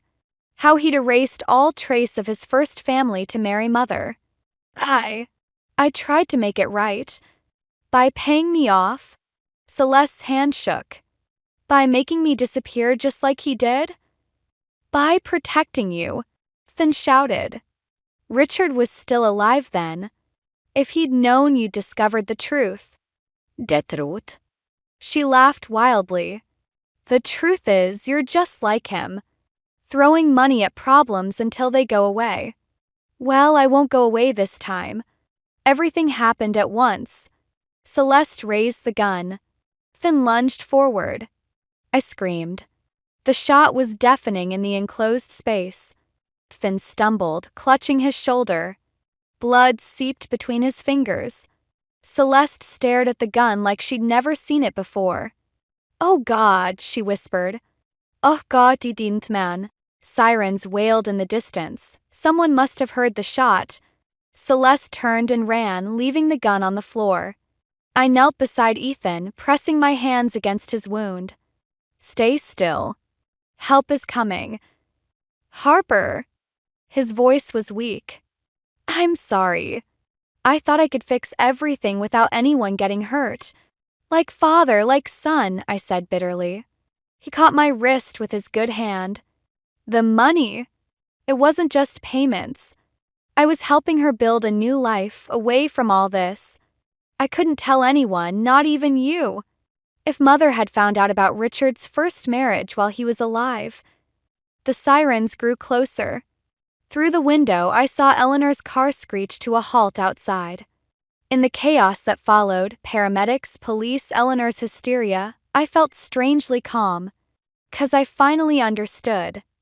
There are no heroes or villains in family stories. Just people trying to protect the ones they love, usually in all the wrong ways. Question was, what would protecting myself look like now? The hospital waiting room felt like limbo. 3 hours had passed since they'd taken Ethan into surgery and still no word. Eleanor paced while Vivian watched her with tired eyes. I sat apart from them, clutching my phone, waiting for news about Celeste. Jack's text came just after midnight. Found her. 4 seasons. Same room as before. I stood up. Eleanor's head snapped toward me. Where are you going? To finish this. Harper, Vivian warned. Let the police handle it. The police don't know what we know. I grabbed my coat. About Richard. About any of it. Eleanor blocked my path. You've done enough damage. Me. I laughed, the sound sharp in the quiet room. You built this house of lies, Eleanor. All of you. I just lived in it. The 4 Seasons lobby was deserted when I arrived. The night clerk recognized me from my previous visit, his eyes widening. Room 742, I said. Call the police in 10 minutes. The elevator ride felt endless. When I reached her door, I didn't knock. I had Ethan's key card, the one that had started all this. Celeste sat on the bed, still in her blood-stained clothes. The room reeked of whiskey. Come to arrest me? Her voice was hollow. No. I closed the door. I came to understand. Understand what? How it feels to be erased. She took another drink. To watch your father build a perfect new family while pretending you never existed? Ethan tried to help you. Help me. She stood, swaying slightly. He paid me to stay quiet. Just like Richard did with my mother. The Caldwell solution. Throw money at the problem until it goes away. Then why come back? Because I wanted them to see me. The glass shattered against the wall. Really see me. Not as some dirty secret, but as family. By threatening Ethan? By shooting him. I never meant.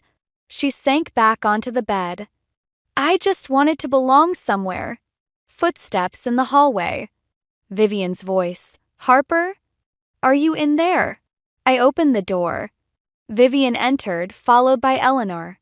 The three Caldwell women facing their prodigal daughter. Hello, Mother, Celeste said to Eleanor. Or should I say stepmother? Eleanor flinched. I didn't know.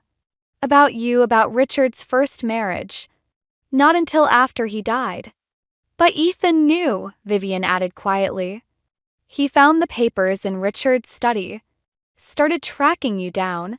To protect you, I corrected. From Eleanor finding out while Richard was alive. From the scandal destroying both families. And now, Celeste looked at Eleanor. Now that everyone knows? Sirens wailed in the distance. Eleanor straightened, every inch the Caldwell matriarch. Now we stop hiding. All of us. Ethan's out of surgery, Vivian said. He's asking for both of you. Celeste's eyes met mine. Why would he want to see me? Because he's the only one who never saw you as a secret. Held out my hand. He saw you as family. The sirens grew closer. Celeste stared at my outstretched hand, tears cutting through her mascara. I can't take it back, she whispered. Any of it.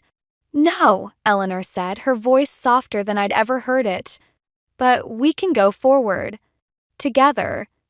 When the police arrived, they found 4 women sitting quietly in a hotel room, telling the truth for the first time in decades. The whole truth about Richard, about the money, about a family built on secrets and shame. Later, as dawn broke over Boston, I sat by Ethan's hospital bed, watching him sleep. My phone buzzed with a text from Lily. You okay? I thought about revenge, about justice, about the thin line between protecting and destroying the ones we love. About how sometimes the greatest act of courage isn't exposing the truth, but choosing what to do with it once it's exposed. No, I texted back. But I will be. We all will be. 6 months can change everything. The Boston winter had melted into spring, and I sat in my new apartment, surrounded by unpacked boxes and the morning light. On my coffee table lay the final divorce papers, waiting for my signature. My phone buzzed, a text from Celeste. Coffee? The usual place. These meetings had become our strange ritual over the past few months, ever since she'd finished her court-mandated therapy. The charges had been reduced after Ethan refused to testify against her. Another Caldwell family solution, but maybe this time the right one. Lardison was quiet when I arrived. Celeste sat at our regular table, 2 lattes waiting. She looked different now, softer somehow, without the sharp edges of revenge to hold her together. Eleanor asked about you at the foundation meeting, she said as I sat down. She misses you in her Eleanor way. How's that going? Working with her. Surprisingly well. Turns out we're both good at organizing charity galas. She smiled faintly. Though she still corrects my table settings. The foundation had been Eleanor's idea, transforming the private trust into a scholarship fund for children of broken families. A way to turn decades of secrets into something healing. And Ethan? Better. Physical therapy's helping. He's talking about moving to New York, starting fresh. She hesitated. He asks about you too. I touched the manila envelope in my bag containing the divorce papers. I know. He called yesterday. Are you going to sign? Before I could answer, my phone lit up with a text from Jack. Got the job. Starting Monday at the new agency.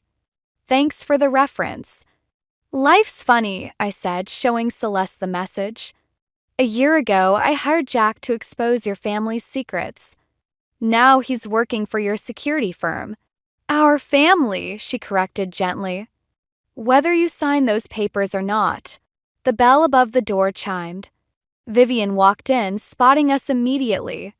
She'd been the bridge between all the broken pieces, somehow knowing exactly when to push and when to let things heal on their own. I hoped I'd find you both here, she said, sitting down. Eleanor's planning a summer party at the house. Proper one with both families invited. All the families. I thought about the past 6 months, the therapy sessions, the careful reconstructions of truth from lies, the slow building of something new from the ashes of what we'd burned down. I should go, I said, standing. I have some papers to sign. Harper. Celeste caught my hand. Whatever you decide. Thank you. For showing us there's more than one way to be family. At home, I opened the divorce papers again. Behind them was another envelope, the one Ethan had left at my door last week. Inside was a single photograph, all of us at Christmas, even Celeste's mother, who Eleanor had finally tracked down. We looked messy, imperfect, real. On the back, Ethan had written, "Sometimes love means letting go. Sometimes it means holding on differently." I picked up my pen, understanding finally that this wasn't an ending. It was a transformation. The Caldwell family would always be part of my story, not as the perfect facade I'd married into, but as the beautifully flawed reality we'd all discovered together. My phone buzzed one last time. A message from Eleanor. "The foundation board meeting is Thursday. Your seat is still empty." I looked at the divorce papers, then at the Christmas photo. Sometimes the hardest part isn't choosing between right and wrong, but finding the courage to choose both, to let go of what was while holding space for what could be. I picked up my pen and began to write not just my name but my own ending. Or maybe it was a beginning. With families like ours, it's sometimes hard to tell the difference. I was 7 when my father vanished. Not the dramatic kind of vanishing you see in movies, with ransom notes or signs of struggle. He just disappeared. One ordinary Tuesday morning, his truck was found abandoned on the side of Highway 16, keys still in the ignition. His wallet sitting on the passenger seat. That's all we got, an empty truck and a lifetime of questions. My name is Harper, and that morning changed everything. I remember standing in our small living room, clutching my teddy bear while 2 police officers spoke to my mother in hushed tones. Mom's face remained composed, but her hands kept fidgeting with her wedding ring, a nervous habit I'd never seen before. "Mrs. Quinn will keep investigating, but right now there's no evidence of foul play," one officer said, his notepad already halfway into his pocket. The other one kept glancing at me with that awful mix of pity and discomfort adults get around children in crisis. Mom nodded mechanically, thanking them as they left. The moment the door closed, she slid down against it, silent tears streaming down her face. I didn't know what to do, so I just sat next to her and held her hand. We stayed like that for what felt like hours. The next few weeks were a blur of whispered phone calls and concerned neighbors bringing casseroles we'd barely touched. Mom threw herself into work, picking up extra shifts at the diner and starting a cleaning job on weekends. I learned to pack my own lunch and set my alarm clock. "Your mother's so strong," people would say, their voices dripping with sympathy. But I saw how she'd pause sometimes, staring at Dad's coffee mug still hanging on its hook in the kitchen. Or how she'd wake up in the middle of the night to check his side of the closet, as if his clothes might have mysteriously reappeared. One evening, about 3 months after he disappeared, I found Mom in the garage, sitting in Dad's old workshop. She was holding his favorite wrench, running her fingers over the worn handle. "Harper, sweetie," she said, noticing me hovering in the doorway. "Come here." She patted the workbench beside her, and I climbed up. "You know your daddy loved us very much, right?" I nodded, even though I wasn't so sure anymore. If he loved us, why didn't he come back? "Sometimes." Mom paused, choosing her words carefully. "Sometimes people leave, and we might never know why. But that doesn't mean it's our fault. You understand." I didn't, not really, but I nodded again because it seemed like what she needed. "We're going to be okay," she said, more to herself than to me. "We've got each other, and that's what matters." That night, I overheard her on the phone with Aunt Sarah. "The bank called again," Mom whispered. "I don't know how much longer I can keep up with the mortgage. And these medical bills from his last checkup. I had no idea he'd canceled his life insurance."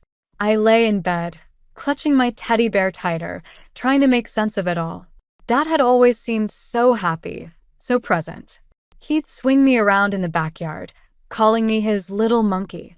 He'd spend hours teaching me about tools in his workshop, letting me hold the flashlight while he fixed things. How could someone just walk away from their life without a trace? Years later, I'd learned that the police found something else in his truck that day, something they didn't tell us about initially. A receipt from a gas station in Oregon, dated 2 days after he disappeared. He hadn't vanished into thin air after all. He'd chosen to leave. But that morning, watching those police officers walk away, I was just a confused 7-year-old girl, unaware that this was only the beginning of a pattern that would shape my entire life. People leaving, secrets unraveling, and the constant struggle to keep myself from falling apart in the aftermath.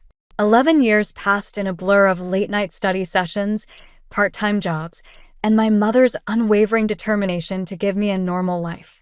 But nothing prepares you for hearing the word cancer in a sterile doctor's office. Watching your mother's face as she processes the news with the same quiet strength she showed the day Dad left. I was 18, fresh out of high school and ready to start college on a scholarship when Mom's persistent cough turned into something more sinister. Stage 3 lung cancer. She'd never even smoked. "It's just another bump in the road, honey," Mom said, squeezing my hand as we left the hospital. Her smile didn't quite reach her eyes. "We've handled worse. But this was different." The medical bills started piling up faster than the autumn leaves in our yard. I'd come home from my evening shift at the campus coffee shop to find Mom hunched over spreadsheets at the kitchen table, calculator in hand, trying to make impossible numbers work. "You should defer college for a year," she suggested one evening, her voice weaker than I'd ever heard it. The chemotherapy had taken her hair, but not her spirit. "Focus on work, save some money." I shook my head, already knowing where this conversation was heading. "Not happening. I can handle both." "Harper, Mom, please." I pulled out the chair next to her, sitting down. "You've spent the last 11 years making sure I had every opportunity possible. Don't ask me to give up now." She started crying then, silent tears rolling down her hollow cheeks. "I'm supposed to take care of you, not the other way around." I grabbed her hand, noticing how thin her fingers had become. "We take care of each other. That's what we do." The next few months became a brutal routine. Classes in the morning, hospital visits in the afternoon, work in the evening, and studying late into the night. I learned to function on 4 hours of sleep and vending machine coffee. My scholarship covered tuition, but everything else, the medical bills, the mortgage, the groceries, came down to careful juggling and prayer. Then came the night that changed everything. I was closing up the coffee shop when my phone rang. Mom had collapsed at home. Our elderly neighbor found her when she went to drop off some soup. The hospital corridor seemed endless as I ran toward her room. The doctor's words blurred together: complications, pneumonia, critical condition. I stood there, watching the machines breathe for her, remembering all the times she'd been strong for me. "You should rest," a nurse said gently, touching my arm. "She's stable for now." I shook my head. "I need to be here when she wakes up." But she didn't wake up. 3 days later, I had to make the decision no 18-year-old should have to make. The doctor explained that her organs were failing, that the cancer had spread more aggressively than they'd thought, that keeping her on life support would only prolong the inevitable. "She left this for you," the nurse said, handing me an envelope after it was over. Inside was a letter, written in Mom's careful handwriting. "My dearest Harper, if you're reading this, I'm so sorry I couldn't be stronger for you. But you need to know something: you were never the one who needed to be strong. You were my strength all along. Every time I wanted to give up, every time the weight felt too heavy, I'd look at you and find the courage to keep going. Don't let this break you. Don't let anything break you. You're a Quinn woman, and we bend but never break. All my love, Mom." I folded the letter carefully, tucking it into my pocket. The world felt impossibly large and empty, but I could still hear Mom's voice in my head: "We bend but never break." That night, sitting alone in our too-quiet house, I made 2 promises to myself. First, I would finish college, no matter what it took. And second, I would never let anyone make me feel as helpless as I felt in that hospital corridor. Little did I know, both these promises would be tested sooner than I expected. I met Ryan in my advanced economics class, 6 months after Mom died. He sat next to me on a rainy Tuesday, offered me a coffee, and somehow made me laugh for the first time since the funeral. It wasn't love at first sight, more like recognition. Here was someone else who understood what it meant to navigate life's unexpected turns. "You're taking 18 credits and working 2 jobs?" he asked one evening as we studied in the library. "That's insane, Harper." I shrugged, highlighting another passage in my textbook. "Not much choice. The scholarship only covers tuition. There's always a choice." He closed my book, forcing me to look at him. "Let me help." "I don't need charity." "It's not charity. It's—" He ran a hand through his dark hair, frustrated. "It's me caring about someone who's working herself to death." That's when my scholarship renewal letter arrived. Or rather, the rejection letter. I stood in my tiny studio apartment, reading and rereading the words until they blurred together. Without the scholarship, there was no way I could continue. All of Mom's sacrifices, all my promises, they'd amount to nothing. "Move in with me," Ryan said when I told him. We were sitting in his car outside my apartment, rain drumming on the roof. "My roommate's graduating early. You can take his room, split the rent. It's cheaper than this place." "Ryan, just listen," he interrupted. "You're brilliant, Harper. You're going to graduate and become some hotshot financial analyst, and I'll get to say I knew you when. But you can't do it if you're sleeping 3 hours a night and living on ramen." I stared out the window, watching raindrops race down the glass. "Why are you doing this?" "Because someone should." His voice softened. "Because you've been carrying everything alone for so long, you've forgotten you don't have to."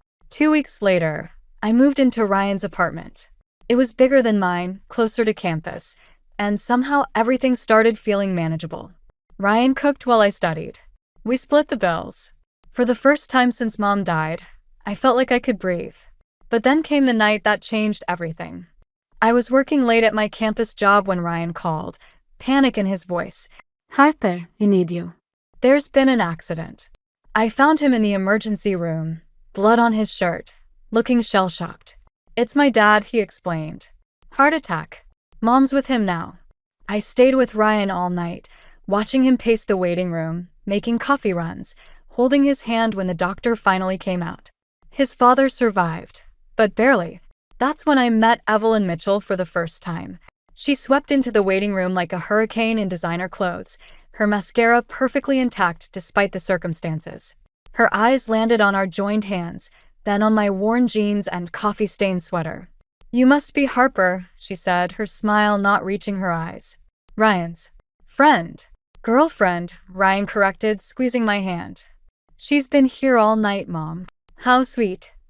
Her tone suggested it was anything but. "Richard's asking for you, darling.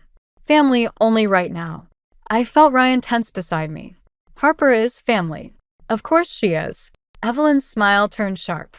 "But perhaps she should go home and change? We wouldn't want the hospital staff thinking we're—" Well, the implication hung in the air. I stood up, gathering my things, but Ryan caught my arm. "Stay," he whispered. "Please." I looked at him, then at Evelyn, who was watching us with calculated interest. In that moment, I saw something in her eyes that made my stomach turn, a flash of the same controlling nature that had driven my father away, that had made my mother doubt herself for years. "It's okay," I said, squeezing Ryan's hand. "Go be with your dad. I'll come back later." As I walked out of the hospital, I couldn't shake the feeling that I'd just glimpsed my future, a future where every decision, every moment would be scrutinized and judged by Evelyn Mitchell. I should have listened to that instinct. Should have run while I still could. But I was too focused on not losing another person I loved to see the warning signs right in front of me. Ryan proposed on graduation day, right after we received our diplomas. It wasn't a grand gesture, just us sitting on the steps of the economics building where we first met. The ring was simple, elegant, exactly what I would have chosen myself. "I know it's not much," he said, looking nervous. "But I promise, Harper, I'll spend my life making sure you never feel alone again." I said yes without hesitation. After 2 years together, Ryan felt like home. Steady, reliable, everything my father wasn't. We planned a small wedding, something we could afford on our entry-level salaries. That's when Evelyn stepped in. "Darling," she said during what was supposed to be a casual dinner at her house, "you simply can't get married at the courthouse. What would everyone think?" Ryan squeezed my hand under the table. "Mom, we've talked about this. We want something simple." Simple doesn't mean cheap. She sipped her wine, eyes fixed on me. Unless, of course, Harper's uncomfortable with accepting help from family. I felt the familiar tightness in my chest. We appreciate the offer, but I insist. Her tone left no room for argument. Consider it my wedding gift. After all, you're going to be a Mitchell now. Ryan beamed, missing the way his mother's words made me flinch. I wasn't becoming a Mitchell. I was still a Quinn, my mother's daughter. But I stayed quiet, not wanting to spoil his happiness. The wedding spiraled into something unrecognizable. Evelyn took over, booking an expensive venue, ordering custom everything. Each time I tried to object, she'd already paid for something else, making it impossible to back out without seeming ungrateful. The night before the wedding, I found myself alone in the bridal suite, staring at my reflection. The dress was beautiful, and completely not me. Everything about this wedding felt like a performance for Evelyn's social circle.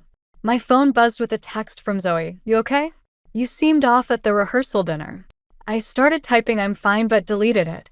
Instead, I wrote, remember when we were kids and promised to tell each other the truth, no matter what? Her response came quickly. What's really going on, Harper? Before I could respond, there was a knock at the door. Evelyn swept in, carrying a small box. I have something for you, she said, opening it to reveal a pearl necklace. It's been in the Mitchell family for generations. Every bride has worn it. The pearls gleamed in the soft light, beautiful and suffocating. I was planning to wear my mother's locket. Evelyn's smile tightened. Oh, sweetie, that old thing? This is your chance to start fresh, to become part of a real family. The words hit like a physical blow. I had a real family. Of course you did.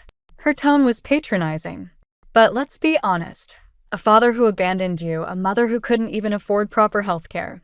Ryan's offering you something better. Don't cling to the past. I stood up, hands shaking.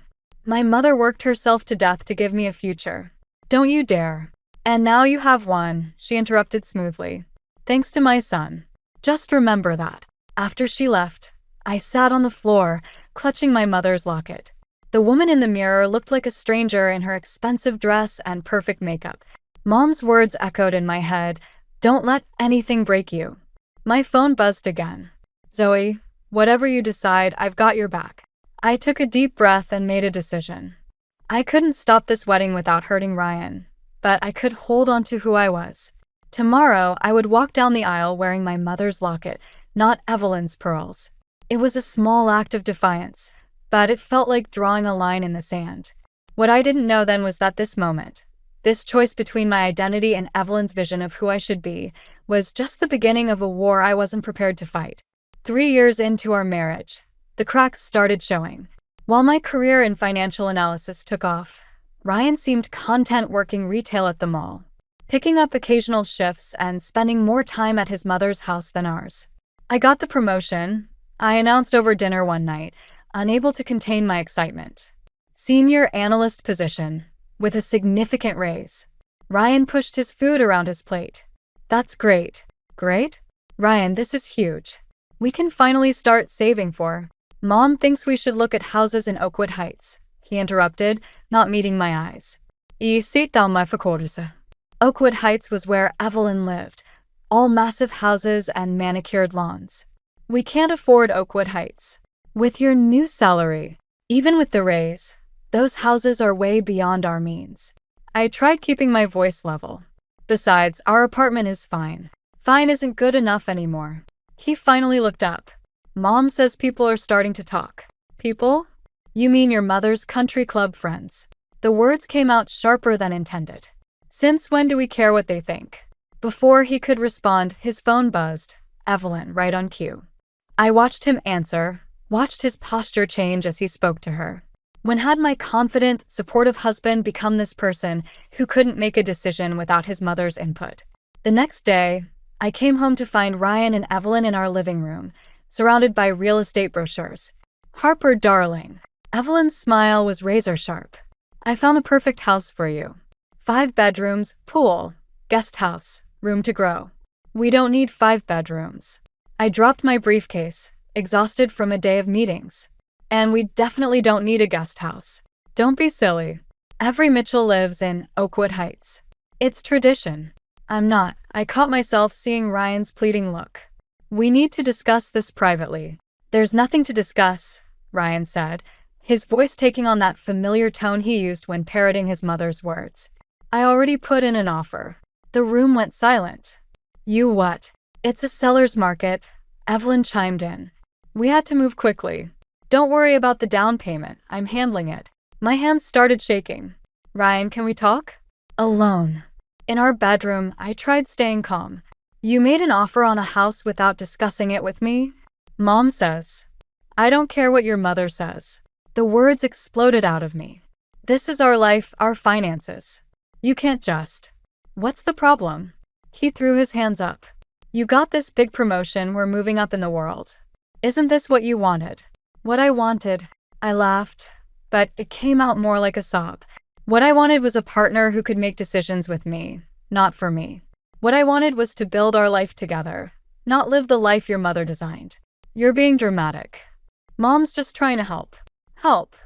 I pulled out my laptop, opened our banking app. Look at this. Really look. Even with my raise, that house would eat up everything we make. One emergency and we'd be underwater. Mom said she'd help if. And there it is. I closed the laptop. More strings for your mother to pull. When did you stop being the man I married and become her puppet? His face hardened. At least my mother's still around to help. The words hit like a physical blow. I stepped back, remembering my mother's last days, how she'd fought to give me independence, not control. Your mother's not helping, Ryan. She's buying your obedience. And apparently, it's pretty cheap. I grabbed my keys and jacket, needing to escape before I said something unforgivable. As I passed the living room, Evelyn called out, "Don't be difficult, dear. This is for the best." I paused at the door, thinking of all the times my mother had taught me to stand my ground. No, Evelyn. This is for your best. And that's not the same thing at all. Walking to my car, I called Zoe. Remember when you said you had a spare room if I ever needed it? Always, she answered without hesitation. How soon? I looked back at our apartment, where Ryan stood watching from the window. I don't know yet. But soon. The call came at 3 in the morning. Richard Mitchell had suffered another heart attack, worse than the first. I woke to find Ryan already dressed, keys in hand. I have to go, he said, not meeting my eyes. Dad needs me. I nodded, still half asleep. Of course. Let me get dressed. No. His voice was firm. I need to do this alone. That was 6 months ago. Now I stood in our empty house, the house I'd warned him we couldn't afford, staring at another past due notice. Ryan had quit his job to help care for his father, leaving me to shoulder our mounting debts alone. My phone buzzed with a text from Evelyn. Family dinner tonight. No excuses. Family dinner. Her new Sunday tradition, where she'd spend hours listing everything Ryan had sacrificed for his father, while pointedly ignoring the fact that I was working 60-hour weeks to keep us afloat.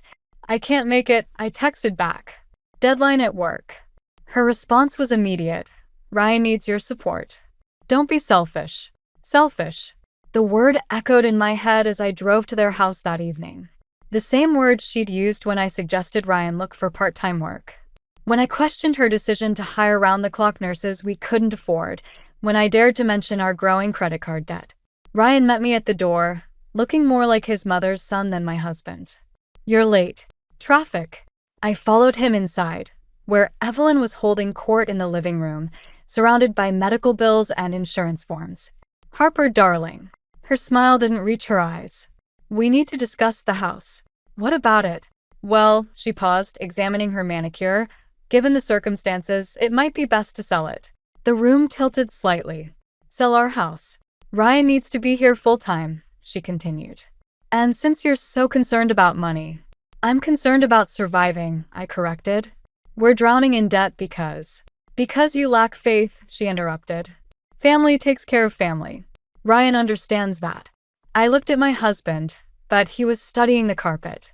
Ryan, is this what you want? It makes sense, he mumbled. Dad needs me here. And what about what I need? The words came out before I could stop them. I've been killing myself trying to keep us above water while I what? His head snapped up. while I take care of my dying father. I'm sorry we can't all be cold and practical like you. The accusation hit like a slap. Cold? I watched my mother die alone because we couldn't afford proper care. Don't you dare call me cold. That's different, Evelyn interjected smoothly. We're not going to abandon Richard the way your father abandoned. Stop. My voice shook. Just stop. I walked to the window, watching the expensive landscaping blur through sudden tears. Behind me, I heard Ryan sigh. Maybe Mom's right, he said quietly. Maybe we should sell the house. You could get an apartment closer to work, and I could stay here. And there it was. The final thread snapping. You've already moved out, haven't you? I turned to face him. Your clothes, your things, they're all here. His silence was answer enough. Harper, Evelyn started, but I held up a hand. No. You win, Evelyn. You finally have him exactly where you want him. Dependent, compliant, just like when he was a child. I pulled my house keys from my purse. Let them fall onto the coffee table. But I won't stay to watch. Don't be dramatic, Ryan protested. This is temporary. No, it's not.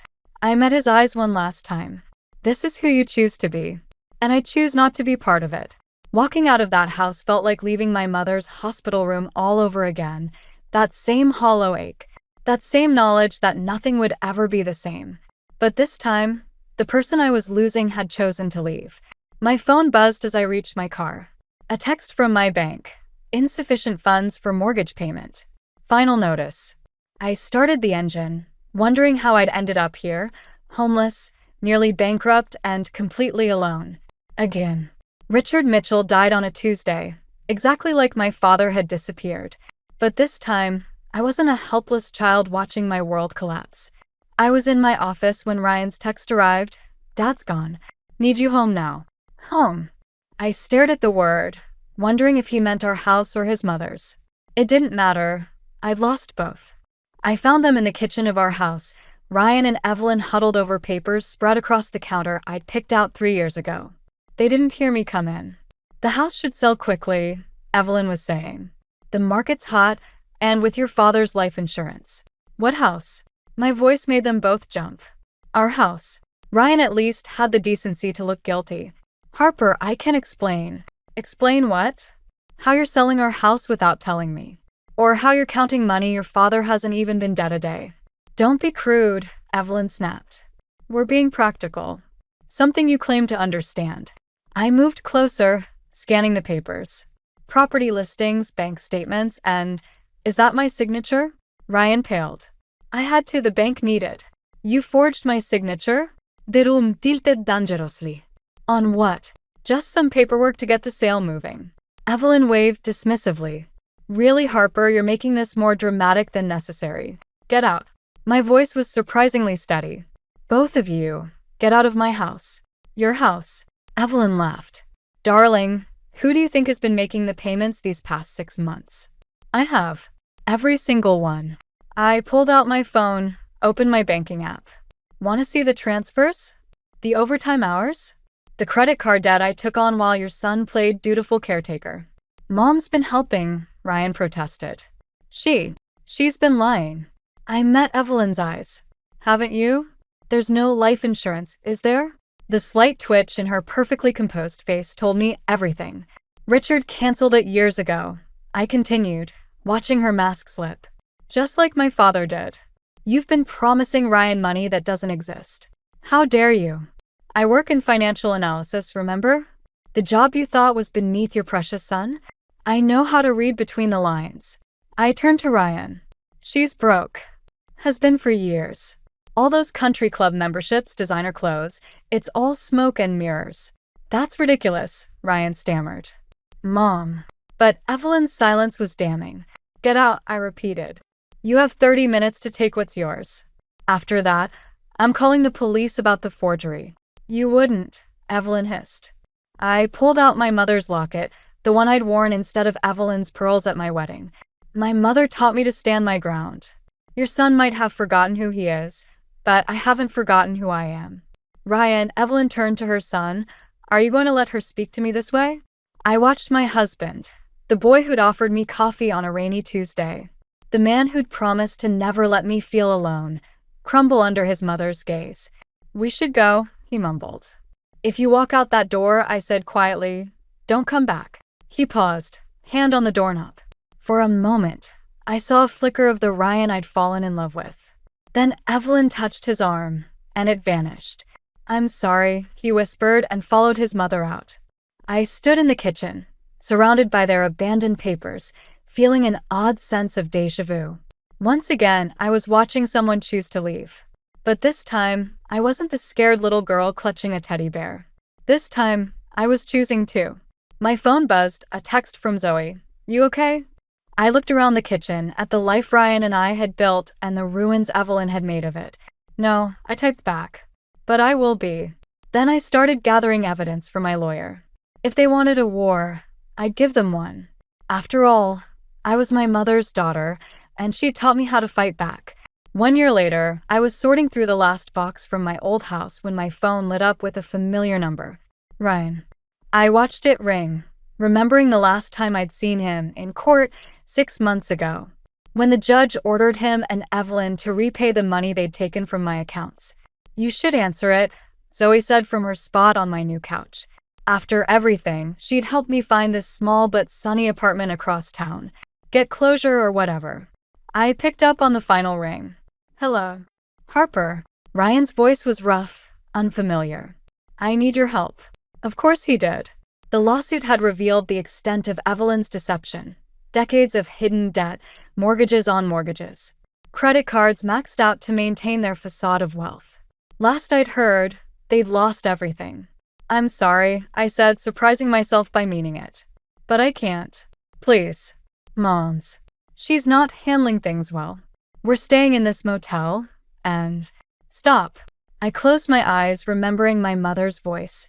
"We bend but never break." "You made your choice, Ryan." "I know. I know I messed up. But you're the only one who understands about family." "No," I interrupted. "I understand about strength. About standing on your own 2 feet. That's what real family taught me." Silence stretched between us. Finally, he whispered, "I miss you." "I miss who you were," I replied. "But that person's gone." After hanging up, I reached into the box I'd been sorting, the last one from my old life. Inside, wrapped in tissue paper, was my mother's jewelry box. I'd avoided opening it since her death, but something compelled me now. Among the modest pieces she'd owned, I found an envelope I'd never seen before. Inside was a letter, dated just weeks before she died. "My dearest Harper, if you're reading this, you've finally decided to face what's in this box. You always were brave like that, facing things head-on, even when it hurt. I need to tell you something about your father." The police found more than just that receipt from Oregon. They found letters, dozens of them, to another family he'd abandoned before us. It seems running away was his pattern. But that's not your pattern, Harper. You stay. You fight. You build something real from the ruins others leave behind. Whatever life throws at you, remember, your worth isn't measured by who stays or goes. It's measured by how you carry yourself through the storm. All my love, Mom. I traced her handwriting, feeling pieces click into place. My father hadn't just abandoned us. We were part of a pattern, a chain of destruction he'd left in his wake. But Mom had broken that pattern by staying, by showing me a different kind of strength. "You okay?" Zoe asked, watching me carefully. I looked around my new apartment, smaller than my old house, but paid for with honest work. On the wall hung my financial analyst certification, earned while rebuilding my credit after Ryan's betrayal. The coffee table held brochures for the financial literacy program I'd started, helping other women escape financially abusive relationships. "Yeah," I said, tucking Mom's letter into my journal. "I really am." My phone buzzed again, Ryan's number. This time, I didn't hesitate. Block contact. Some might call it revenge, letting Ryan and Evelyn face the consequences of their choices. But sitting there, surrounded by the life I'd built from scratch, I realized it wasn't about revenge at all. It was about breaking patterns, the pattern of abandonment my father set, the pattern of control Evelyn wielded, the pattern of dependency Ryan chose. I picked up my mother's locket, the one I'd worn at my wedding, and fastened it around my neck. Inside were two pictures now, mom on one side, and on the other, a photo of me at my program's first graduation ceremony, helping other women find their strength. Sometimes the best revenge isn't about getting even. It's about getting better. I should have known something was wrong the moment my mother-in-law offered us her house. Standing in her pristine living room, watching her perfectly manicured hands gesture at the crown molding and hardwood floors, I felt a familiar knot forming in my stomach. But desperation has a way of making you ignore your instincts. My name is Harper, and this is the story of how I lost everything to save my family. It just breaks my heart to see you and Ryan struggling with rent, Evelyn said, her voice dripping with concern that never quite reached her eyes. And sweet little Emma deserves a proper home, doesn't she? I watched my 5-year-old daughter twirl in the empty space, her blonde curls catching the afternoon light. Ryan stood by the bay window, hands in his pockets, wearing that boyish grin that still made my heart skip after 12 years together. "Mom, this is too much," he said, but I could hear the excitement in his voice. "The market value of this place." "Oh, hush," Evelyn waved him off. "What good is this big house doing me now? Besides, I'll be much happier in my condo by the lake. And this way, I can see my grandbaby whenever I want." There it was. The string attached to her generosity, wrapped so carefully in grandmother's love that refusing would make me look ungrateful. "We'd need to discuss the terms," I said, trying to keep my voice neutral. "The mortgage payments, maintenance costs." "Harper, darling," Evelyn cut in, placing her hand on my arm. Her grip was gentle but firm. "You're always so practical. It's admirable, really, how you manage with your... What do you call it? Digital consulting?" Ryan chuckled. "Mom, Harper's business is doing great. She just landed that startup account last month." Of course, Evelyn smiled. "Though I always thought a traditional job would be more stable. Especially with a young child." Before I could respond, Emma ran over, tugging at my sleeve. "Mommy, can I have the big room upstairs? The one with the window seat?" "We haven't decided anything yet, sweetie," I said, but Ryan was already nodding. "Of course you can, princess. That was my old room, you know. Mom, remember when I used to read comics up there for hours?" Evelyn's face softened as she looked at her son. "You were such a thoughtful boy. Always dreaming big dreams." I bit back a comment about how those big dreams had led to 3 failed business ventures and a mountain of debt I was still helping pay off. Instead, I watched them reminisce, feeling like an outsider in what would supposedly be my new home. "The papers are already drawn up," Evelyn announced, pulling a manila envelope from her designer handbag. "My lawyer made it very simple. You'll take over the mortgage payments, and I'll gift you the equity I've built up. It's the least I can do for my only son." Ryan's eyes lit up. "Mom, this is incredible. Harper, can you believe it? No more cramped apartment." I looked around the spacious room, trying to picture our furniture here, our photos on the walls. Our life transplanted into this museum of Ryan's childhood. But all I could see was Evelyn, dropping by unannounced, critiquing my parenting, undermining my decisions. "We should sleep on it," I suggested. "Make sure we understand all the implications." "Oh, there's no rush," Evelyn said smoothly. "Though I should mention, I've had other offers. And the market being what it is." Ryan turned to me, his expression a mixture of hope and pleading. Emma was still spinning, lost in dreams of her new room. I felt the walls of the trap closing in, lined with guilt and obligation and the desperate need to give my daughter a better life. "Where do we sign?" I heard myself say. As Evelyn produced a pen from her bag with triumphant efficiency, I caught a glimpse of something in her expression, not victory, exactly, but satisfaction. Like a spider watching its web do exactly what it was designed to do.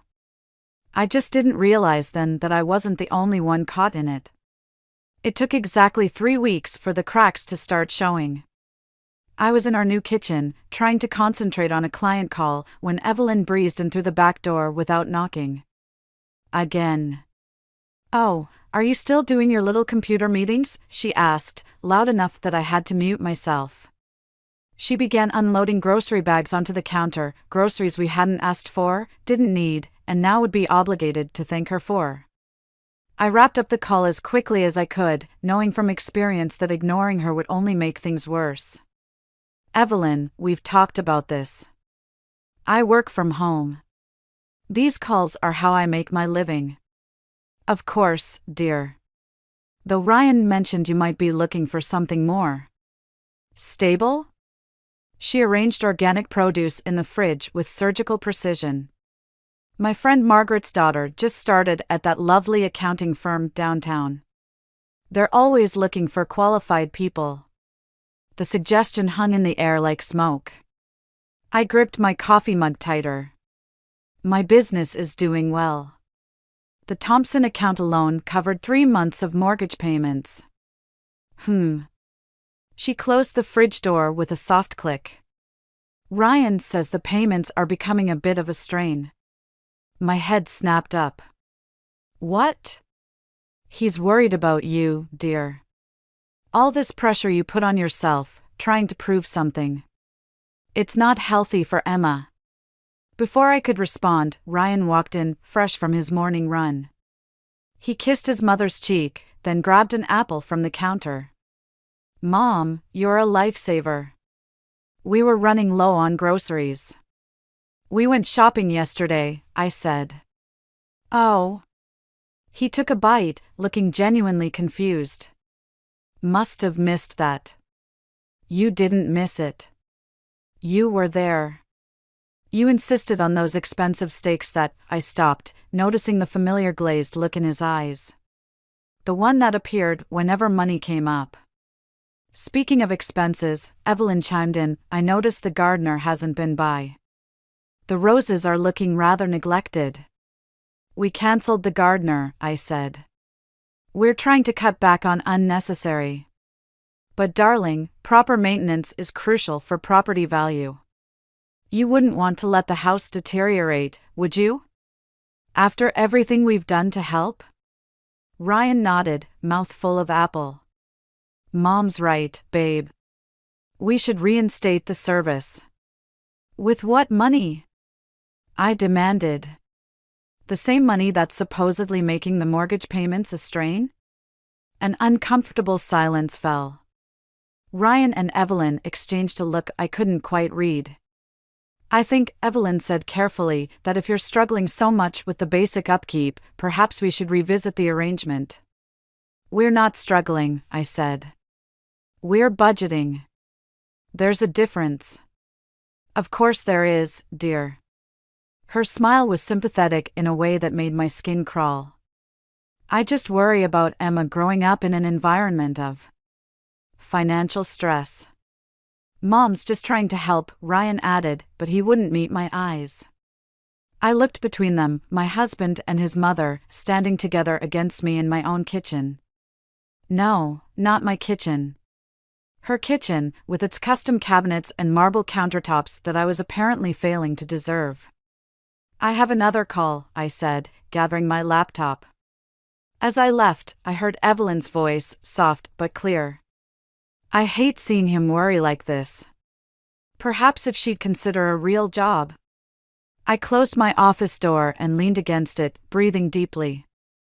Through the window, I could see Emma in the backyard, carefully arranging her dolls on the grass.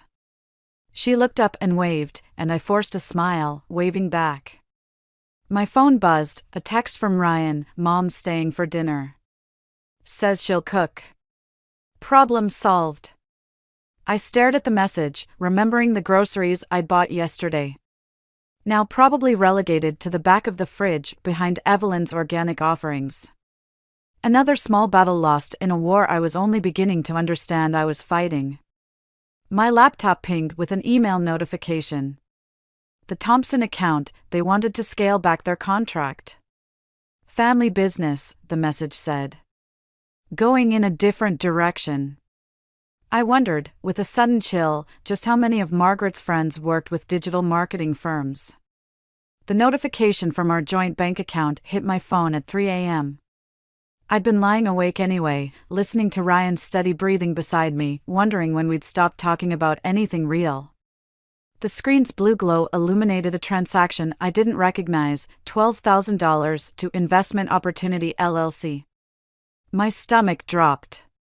We didn't have $12,000 to invest in anything. I slipped out of bed and padded down to the kitchen with my laptop. The banking website revealed more surprises, a series of withdrawals over the past month, each one carefully sized to fly under my radar. Restaurant charges for places I'd never been to. A jewelry store purchase dated last Tuesday, when Ryan was supposedly at a business dinner. The sun was rising when I heard footsteps on the stairs. Ryan appeared in his workout clothes, then froze when he saw me at the kitchen table. "You're up early," he said, reaching for his water bottle.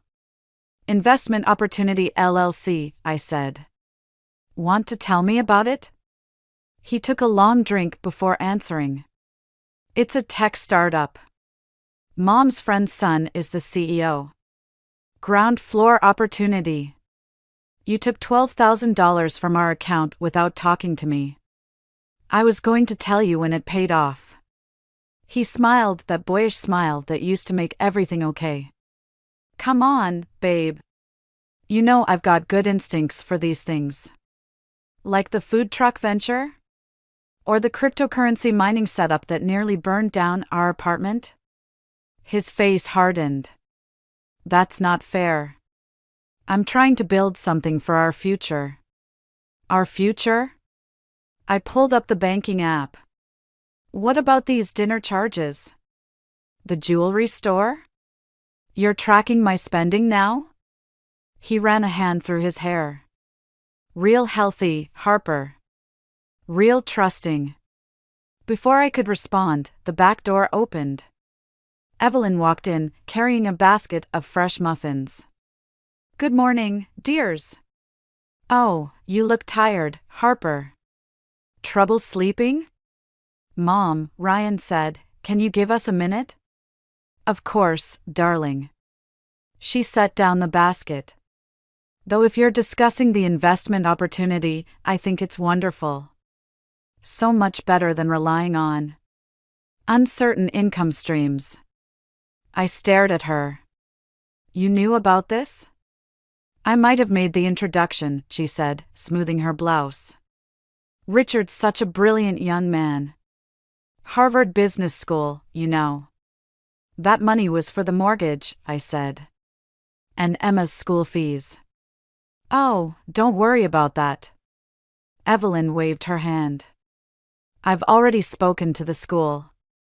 They're happy to wait for payment, given our family's long association." The room spun slightly. "You spoke to Emma's school about our finances?" "Mom was trying to help," Ryan said. "Which is more than I can say."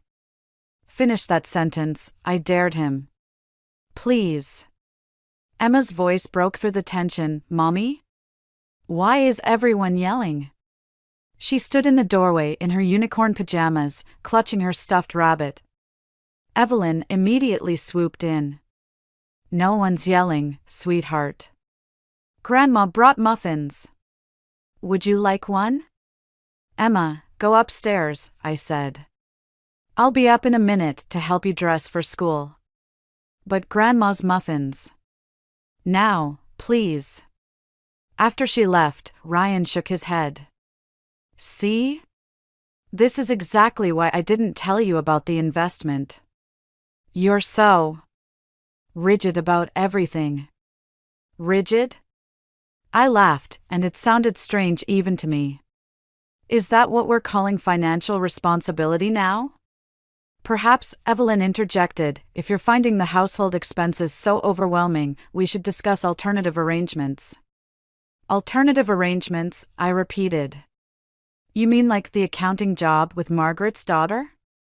Or maybe I should just stay home entirely, let Ryan handle everything?" "That might be best for everyone," Evelyn said softly. "Especially Emma." I looked at Ryan, waiting for him to defend me. He studied his water bottle instead. I need to get Emma ready for school, I said, standing up. And then I need to call our bank. Harper, Ryan called after me, don't do anything rash. I paused at the stairs, not turning around. Rash would have been trusting you with our savings. Again. As I climbed the steps, I heard Evelyn's voice drift up, poor dear. The stress is clearly getting to her. You know, Margaret's daughter just started seeing the most wonderful therapist. I reached for my phone, hands shaking, and opened my banking app again. It was time to make some alternative arrangements of my own. The first thing I did after opening my new private bank account was call June Patterson. She'd lived next door to us in our old apartment building. And despite Evelyn's dismissal of her as that retired schoolteacher, she remained the wisest person I knew. Come over, she said immediately. I'll put the kettle on. June's small house felt like a sanctuary after the suffocating grandeur of Evelyn's, our home. Emma immediately curled up with June's ancient tabby cat while I sat at the kitchen table, hands wrapped around a mug of chamomile tea. I've been moving money, I admitted. Small amounts, whenever I can. It feels wrong. Wrong like stealing, or wrong like lying to yourself? June asked, sliding a plate of cookies toward Emma. Before I could answer, my phone buzzed. Another bank notification. I nearly dropped it when I saw the amount, $50,000, transferred out of our joint savings to something called Caldwell Family Trust. Honey, you've gone white as a sheet, June said. I showed her the screen. Her eyes narrowed behind her reading glasses. When did you say Ryan's new investment opportunity started? Last month, right after. I stopped, the pieces clicking into place. Right after Evelyn convinced us to take over the house payments. One cookie is enough, Emma sweetheart, June said, then turned back to me. And the mortgage payments? Have they actually been going through? My hands shook as I checked the account history. The last 3 mortgage payments had been reversed due to insufficient funds. Each time, a deposit from E. Caldwell had covered the difference, plus exactly enough for Ryan's investment contributions. She's funding his gambling habit, I whispered. Only this time she's calling it investing. And using your family's security as collateral, June added grimly. Question is, what are you going to do about it?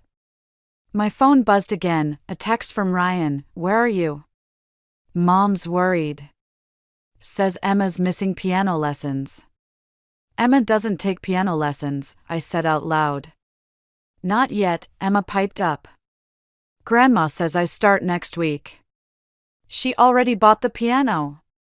I stared at my daughter, her face smeared with cookie crumbs and complete innocence. When did Grandma tell you this? Yesterday. She said Mommy's too busy with her computer to take me, so she'll do it instead. June reached across the table and squeezed my hand. Harper, listen to me carefully. This isn't just about money anymore. I know, I said, watching Emma pet the cat. They're trying to erase me. Piece by piece. Another text from Ryan, Mom says if you're feeling overwhelmed, she can take Emma for a few days. Give you time to rest. The room felt suddenly airless. June must have noticed because she sent Emma to play in the garden where we could see her through the window. I have about 15,000 saved, I said quietly. Not enough to start over, but... Stay here, June interrupted. The guest room's yours as long as you need it. I couldn't. You can and you will. Her voice took on the tone that had managed classrooms for 30 years. Besides, I've been meaning to tell you. Remember that startup I invested in last year? The one you helped me vet? I nodded. I'd spent weeks researching the company for her, making sure it wasn't another scam. They're going public next month. My financial advisor says my initial investment will multiply several times over. She smiled. I could use someone with your expertise to help manage things. Hope flickered, dangerous and fragile. Through the window, I watched Emma chasing butterflies in June's garden, free and happy in a way she hadn't been in months. My phone buzzed one more time. An email from our mortgage company, final notice of default. If I do this, I said, they'll never forgive me. June's face hardened. Honey, after what they're doing, forgiveness isn't what you should be worried about. I took a deep breath and opened my laptop. It was time to start documenting everything. The call from Emma's school came during a client meeting. I almost ignored it, but something made me excuse myself to answer. The nurse's voice was carefully neutral. Mrs. Caldwell, Emma's running a fever of 102. We've been trying to reach someone for the past hour. I'm her mother. I'm coming right now. I was already grabbing my keys. Who else did you call? Well, your mother-in-law is listed as the primary contact. She said she'd handle it, but... My heart stopped. But what? She hasn't arrived yet. And Emma's asking for you. I broke every speed limit getting to the school. Emma was curled up on the nurse's cot, her face flushed and hair damp with sweat. When she saw me, she burst into tears. Mommy, Grandma said she was coming, but... SHH, baby. I'm here now. I gathered her burning little body in my arms. Let's get you home. My phone rang, Evelyn. I let it go to voicemail. At home, I carried Emma upstairs to her room, past the gleaming baby grand piano that had appeared in our living room last week. As I tucked her in, she grabbed my hand. Don't go, she whispered. Stay with me like before. Like before? Before we moved here. When you didn't have so many meetings. The guilt hit me like a physical blow. I'd been so focused on documenting the financial manipulation, on building my escape fund, that I'd missed how all this was affecting Emma. My phone buzzed again. A text from Ryan, Mom says you're making a scene at school. She had it handled. I was typing a furious response when I heard the front door open. Evelyn's voice floated up the stairs. Hello? Where is everyone? Up here, I called back, keeping my voice low for Emma's sake. Where were you? Evelyn appeared in the doorway, immaculately dressed as always. I had a lunch appointment with the school board president. I couldn't just cancel. She pressed her hand to Emma's forehead. Oh dear, she is warm. I'll call my private pediatrician. I already gave her medicine, I said. She just needs rest. Well, I have that charity gala tonight, but I can cancel. No need. I'm staying home with her. But darling, you have that deadline. Ryan mentioned how behind you are on work. She smiled sympathetically. This is exactly why I've been saying. Get out. The words came out soft but sharp. I beg your pardon? Get out of my daughter's room. Get out of my house. My hands were shaking, but my voice was steady. You don't get to sweep in here and pretend you're the responsible one after leaving my sick child waiting for hours. Harper, she said, her voice taking on that familiar reasonable tone that made me feel crazy, I think you're overtired. Why don't you lie down? I can handle. Handle what? The mortgage payments you're manipulating? The investment scheme you're funding? Or maybe you'd like to handle my daughter's entire life while you're at it. Emma stirred fitfully. Evelyn's face hardened. I think we should continue this discussion downstairs. There's nothing to discuss. I sat on the edge of Emma's bed, taking her small hand in mine. I'm done letting you handle things. Consider carefully what you're saying, Evelyn said quietly. Ryan and Emma need stability. Structure. A proper family environment. Is that what you call this? Proper? She stepped closer, her voice dropping to a whisper. Do you really think you can manage on your own? With your uncertain income? The courts tend to favor stable home environments. The threat hung in the air between us. Through the haze of fury, I felt something shift inside me, the last thread of obligation snapping clean. You should leave now, I said. And take the piano with you. After she left, I held Emma while she slept, watching her fever gradually break. My phone kept buzzing, Ryan, Evelyn, probably the school board president by now. I ignored them all and opened my laptop one-handed. Subject, urgent meeting request. To Family Law Associates. I typed with my free hand while Emma slept against my shoulder, her breathing finally easy and regular.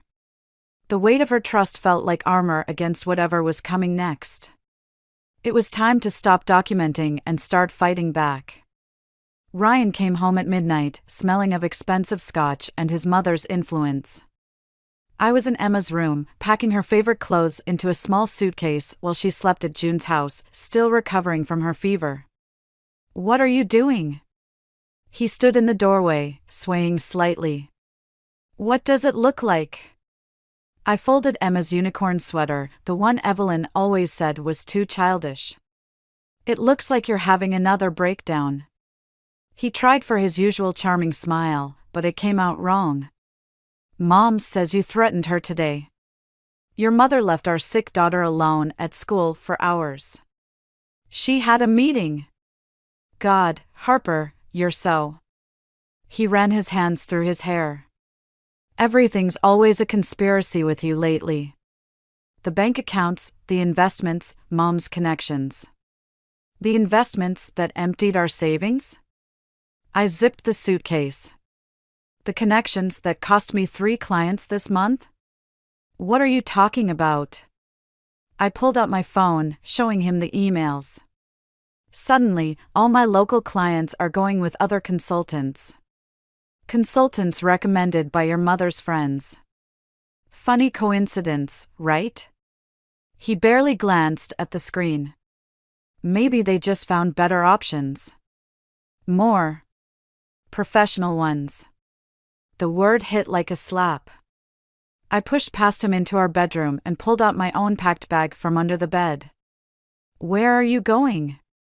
June's. Emma's already there. His face darkened. You took our daughter to that old woman's house without telling me? That old woman was there when our daughter needed someone. Unlike her grandmother. Unlike her father. You're not thinking clearly. He stepped closer, using his height to loom over me. Mom's right, you need help. Professional help. We can find you someone. Stop. I backed away. Just stop pretending this is about my mental health. This is about control. Yours and Evelyn's. Everything we've done has been for this family. His voice rose, making me flinch. The house, the investments, Emma's future. Emma's future? I laughed, harsh and hollow. You mean the future where she learns it's okay for men to gamble away her security? Where she thinks it's normal for her grandmother to manipulate and isolate her mother? Don't be dramatic. I filed for divorce today. The words hung in the air between us. Ryan's face went through a series of expressions, shock, anger, and finally, something like pity. You can't afford a divorce, he said quietly. Mom's friends with every good lawyer in town. And with your unstable income, your emotional state. He spread his hands. Who do you think the courts will believe? My phone buzzed, a text from June, Emma's asking for you. Fever's back. I have to go, I said, grabbing my bag. Ryan blocked the doorway. You're not taking my daughter anywhere. Move. Or what? He smiled, and for the first time, I saw Evelyn in his expression. Face it, Harper. You've got nothing. No money, no connections, no proof of anything. Just paranoid accusations and a history of erratic behavior. How do you think that'll play in front of a judge? My hand tightened on my phone, where all my carefully gathered evidence was backed up. Emails, bank statements, recorded conversations, months of documentation that suddenly felt pathetically inadequate against the weight of Evelyn's influence. "Ryan," I said, my voice steadier than I felt, "if you don't move, I'm calling the police." "Go ahead." He pulled out his own phone. "I'll call Mom's friend at the station." "You remember Captain Mitchell? From the charity gala?"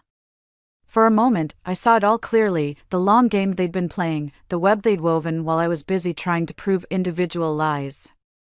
Every connection, every friendly introduction, every social obligation had been another strand, strengthening their control. My phone buzzed again. "Emma's crying for you." I looked at Ryan, really looked at him. The man I'd loved, the father of my child, now a stranger wearing familiar skin. "Okay," I said softly. "You win." His shoulders relaxed slightly. I took advantage of that moment to duck under his arm and run, my bag banging against my hip as I flew down the stairs. His shout followed me into the night, but I didn't stop. I had nothing left except the truth. And maybe, just maybe, that would have to be enough. The email arrived 3 days after we moved into June's guest room. I almost deleted it, thinking it was spam, but the subject line caught my eye: startup acquisition, urgent notice to early investors. My hands shook as I read it. The small tech company I'd helped June vet last year was being bought out. Her investment, the one I'd researched so carefully, afraid of her getting scammed, had just made her a millionaire. And she'd listed me as a 10% stakeholder. The doorbell rang before I could process what this meant. Through June's peephole, I saw Ryan on the porch, looking unusually disheveled. "Harper, please," he called through the door. "We need to talk. Mom's lawyer says." "My lawyer says I don't have to talk to you," I answered. "I know about the startup money." My blood ran cold. I opened the door but kept the chain on. "How?" "Mom has friends at the investment bank." His smile was desperate, familiar. "But this is good, right? We can fix everything now. Pay off the debts, start fresh." "We?" "I've been thinking about what you said. About Mom's influence, about my spending. You were right." He pressed his forehead against the doorframe. "I miss you. Emma needs her family together." For a moment, I wavered. Then I noticed the expensive watch on his wrist, new, definitely not in our budget. "Where's Evelyn?" I asked. "What does that matter?" "Ryan. Where is she?" He straightened up, dropping the vulnerable act. "Parking the car." "Of course." I closed the door just as another car pulled into June's driveway. Evelyn emerged, immaculate as always, carrying a thick, manila envelope. My phone buzzed. A text from June, who was out with Emma, called the lawyer. "Don't sign anything." The doorbell rang again.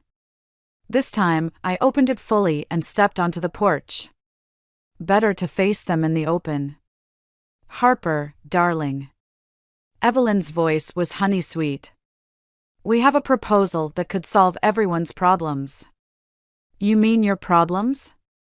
I nodded at the envelope. "Let me guess, I sign over my startup shares, and in return, you'll make the divorce and custody battle easier?" "We're offering you a chance to repair your family," she said. "Think of Emma." "I am thinking of Emma. That's why I'm done letting you manipulate us." Ryan stepped closer. "Babe, don't be stubborn. Mom's trying to help."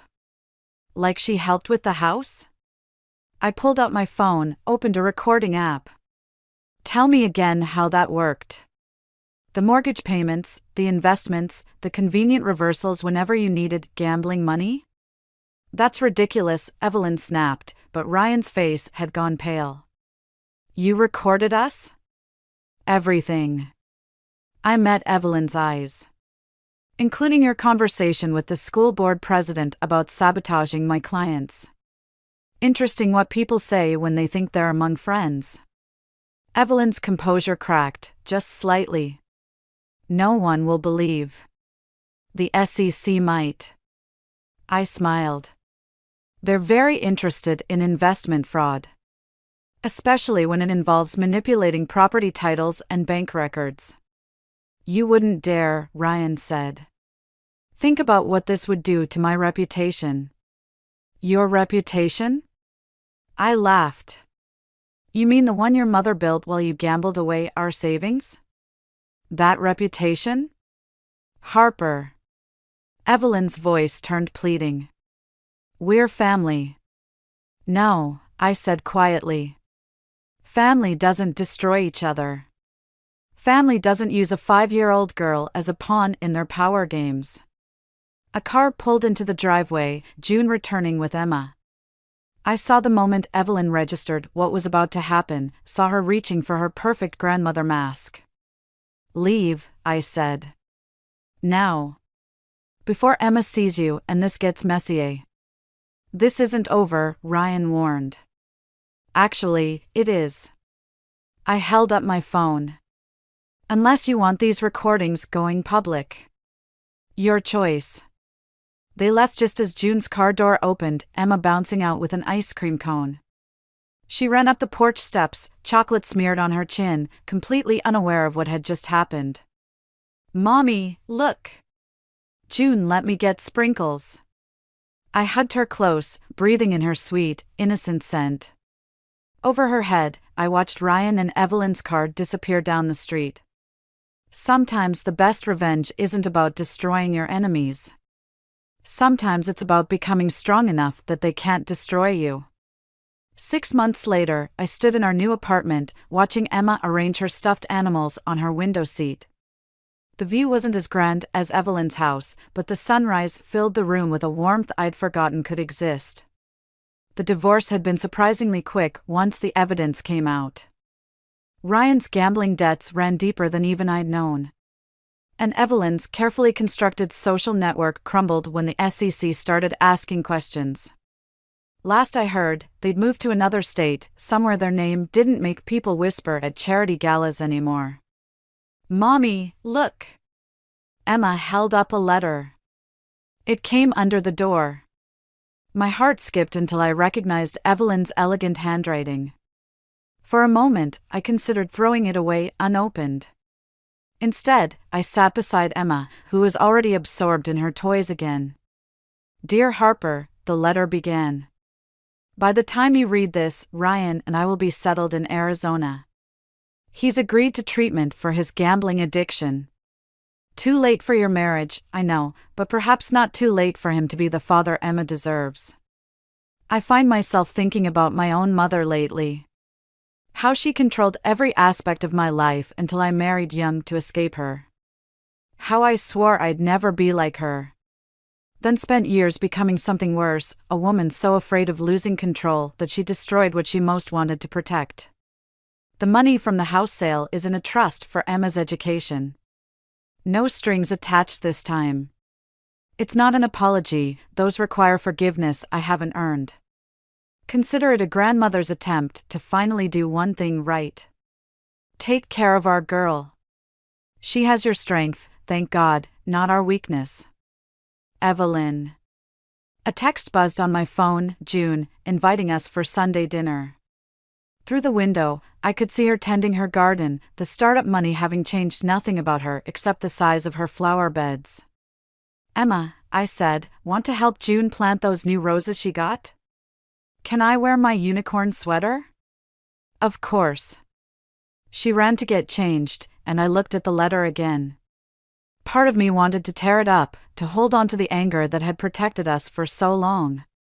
But Emma's laughter drifted from her room, free and unguarded, reminding me that sometimes the best revenge is simply living well. My phone buzzed again, a client notification. The business was thriving now, built on reputation rather than connections. Turns out when you stop trying to please everyone else, you find your own strength. Ready? Emma bounced back in, wearing the sweater Evelyn had hated. June says she's teaching me about thorns today. What do you know about thorns, sweetie? She considered this seriously. They hurt if you grab them wrong. But if you're careful, they protect the pretty flowers. I tucked the letter away, smiling at my daughter's accidental wisdom. That's right. They're not good or bad, they're just doing their job. Like you do your job? Protecting me?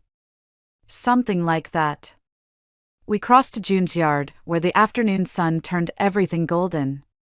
Emma ran ahead, fearless and happy, while I carried Evelyn's letter in my pocket, not as a burden anymore, but as a reminder that the lines between love and control, protection and possession, are often thornier than we expect. June looked up from her roses, her hands dirty but her smile clean and true. Perfect timing. These beauties need a fresh start. Don't all of us? I said, kneeling beside her in the soil. Emma joined us, carefully touching a thornless spot on the stem. Can we plant them by the window? So we can see them grow? Of course, June said. Though you have to be patient. The strongest roots take time. I watched my daughter learn about nurturing things that can both hurt and protect you, about the patience needed for real growth. The anger that had driven me for so long settled into something quieter, not forgiveness exactly, but understanding. Sometimes the deepest wounds and the strongest healing come from the same place, family.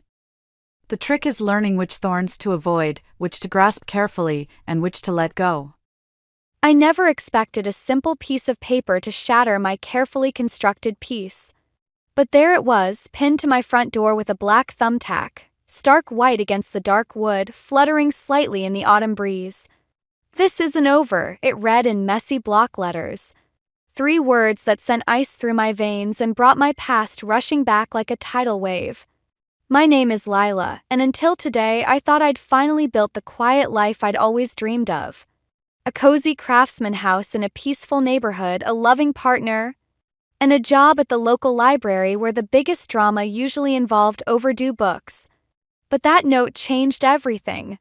I stood there, keys dangling forgotten in my hand, staring at those 3 words until they burned into my memory. The street behind me was quiet, almost too quiet. Mrs. Peterson's wind chimes next door tinkled softly, and somewhere down the block, a dog barked. Normal sounds that suddenly felt ominous. My phone buzzed, making me jump. It was Ethan, my partner. Hey babe, grabbing takeout from Ming's. Want your usual? I tried to keep my voice steady. Yeah, that sounds good. I paused, debating whether to tell him about the note. How long until you're home? 20 minutes, tops. Everything okay? You sound weird. Just tired, I lied, hating myself for it. See you soon. I pulled the thumbtack out and brought the note inside, laying it on our kitchen counter. The paper was cheap, the kind you'd find in any office supply store. Nothing distinctive about it except for those threatening words and what they represented. My hands shook as I poured myself a glass of water. I knew exactly who had left this message. Ryan, Ethan's younger brother, had been acting strange ever since we inherited this house from Ethan's grandmother 6 months ago. He'd made snide comments about how unfair it was, how he and his wife Vanessa deserved it more. But I never thought he'd escalate things like this. The last family dinner replayed in my mind. Ryan's cold stare across the table, Vanessa's sugary sweet voice asking pointed questions about our renovation plans. It must be nice, she'd said, twirling her wine glass, having such a beautiful home just given to you. I'd spent years learning to control my reactions, to stay calm in the face of provocation. My past as a martial arts champion taught me that much, at least. But standing in my kitchen, staring at that note, I felt my carefully constructed walls beginning to crack. The sound of a car door slamming made me quickly shove the note into a drawer. Ethan walked in moments later, carrying bags of Chinese food and wearing his usual easy smile. Got you extra spring rolls, he said, setting everything down and pulling me into a hug. I melted into his embrace, breathing in his familiar scent of coffee and cologne. Should I tell him? Would he believe me over his own brother? Questions churned in my stomach, souring my appetite. You sure you're okay? Ethan pulled back, studying my face with concern. You look pale. The words caught in my throat as headlights swept across our front windows. Car was driving by slowly, too slowly. Through the curtains, I caught a glimpse of Ryan's black SUV. Actually, I said, making a decision, there's something we need to talk about. But before I could continue, my phone lit up with a text from an unknown number. Hope you enjoyed my little message. There's more where that came from. The peaceful life I'd built was unraveling, and I had a choice to make. I could stay quiet and hope this would blow over, or I could fight back. As I looked at Ethan's worried face, I realized there really wasn't a choice at all. I'd fought too hard for this life to let anyone take it from me, even if that someone was family. I showed Ethan the note over our cooling Chinese food. His face darkened as he read it, then read it again. The silence stretched between us like a rubber band about to snap. You think Ryan did this? He finally looked up, his expression a mix of doubt and worry that made my stomach clench. Who else would it be? I pushed my untouched spring rolls around with my chopsticks. You saw how he acted at the reading of the will. How he's been acting ever since. Ethan ran a hand through his hair, a nervous habit I'd grown to recognize. Ryan can be difficult but threatening notes? That's not his style. Then whose style is it? The words came out sharper than I intended. Because someone clearly has a problem with us being in this house. Maybe we should. Ethan was cut off by the sound of tires on gravel. Through our dining room window, I watched Ryan's black SUV pull into our driveway. Again. Perfect timing, I muttered, standing up. But Ethan caught my wrist. Let me handle this, he said softly. He's my brother. That's exactly the problem, I wanted to say. Instead, I nodded and followed him to the door. Ryan and Vanessa stood on our porch like they owned it. Vanessa wore her usual perfectly coordinated outfit and artificial smile, while Ryan lounged against the railing with forced casualness. Hope we're not interrupting dinner, Vanessa chirped, peering past us into the house. We were just driving by and thought we'd stop in. For the second time today. Actually, we were in the middle of something, I started, but Ethan was already stepping aside to let them in. No problem, he said. Come on in. I watched them walk into my home, our home, and felt my martial arts training kick in automatically. Analyzing positions, watching movements, staying aware of exits. Old hobbits die hard. Love what you've done with Grandma's china cabinet, Vanessa said, running her finger along the antique wood. Though it's such a shame to change anything. This house has so much history. The way she emphasized that last word made my skin crawl. What brings you by? I asked directly, ignoring Ethan's warning glance. Ryan sprawled on our couch, his boots on our coffee table. Can a guy visit his big brother? Besides, Vanessa and I have been talking about the neighborhood. Thinking about maybe moving closer. Closer? The words stuck in my throat. Vanessa nodded, still wandering the room like a realtor sizing up a property. This street has such potential. The right people could really make something of these old houses. I caught the emphasis on right people and felt my hands curl into fists. Ethan must have noticed because he quickly jumped in. That's great, but maybe we could discuss this another time? Lila and I were actually in the middle of an important conversation. Oh. Ryan's eyes locked onto mine. Anything interesting? The note burned in my pocket where I'd stuffed it earlier. I met his stare, remembering years of competition, of knowing exactly when someone was testing my defenses. Just house stuff, I said evenly. Speaking of which, how's that fixer-upper you bought last year coming along? Vanessa's smile flickered. Their investment property had turned into a money pit, and everyone knew it. It's Progressing, she said tightly. Though some people just have all the luck, don't they? Getting a move-in ready house just handed to them. Tension in the room could have been cut with a knife. Ethan shifted uncomfortably between us, torn between family loyalty and defending our home. Nothing was handed to us, I said quietly. Grandma Carter made her choice. Did she? Ryan stood suddenly. Or did someone help her make it? Ryan, Ethan warned, but his brother was already heading for the door, Vanessa close behind. Thanks for the lovely visit, she called over her shoulder. We should do this more often. After all, we're family. After they left, Ethan and I stood in silence, listening to their car pull away. Chinese food was completely cold now, forgotten on the kitchen counter. Still think Ryan didn't write that note? I asked. Ethan didn't answer, and somehow that hurt more than any threat could. The next morning at the library, I found another note tucked inside the book I'd been reading during my lunch break. You don't belong here. Never did. The handwriting matched the first note perfectly. My hands trembled as I stared at the words. Someone had been watching me, waiting for the right moment. Quiet sanctuary of my workplace suddenly felt exposed, vulnerable. Earth to Lila. Mia's voice made me jump. She peered over my shoulder, her usual cheerful expression falling as she caught sight of the note. What's that? I quickly folded the paper and shoved it into my pocket. Nothing. Just. Don't you dare say nothing. Mia pulled me into the biography section, away from prying eyes. You've been jumpy all morning and now this? Talk to me. Before I could respond, the sharp click of heels on hardwood announced Vanessa's arrival. She rounded the corner like she owned the place, designer purse swinging from her arm. Well, isn't this cozy? Her smile didn't reach her eyes. The librarians having their little chat.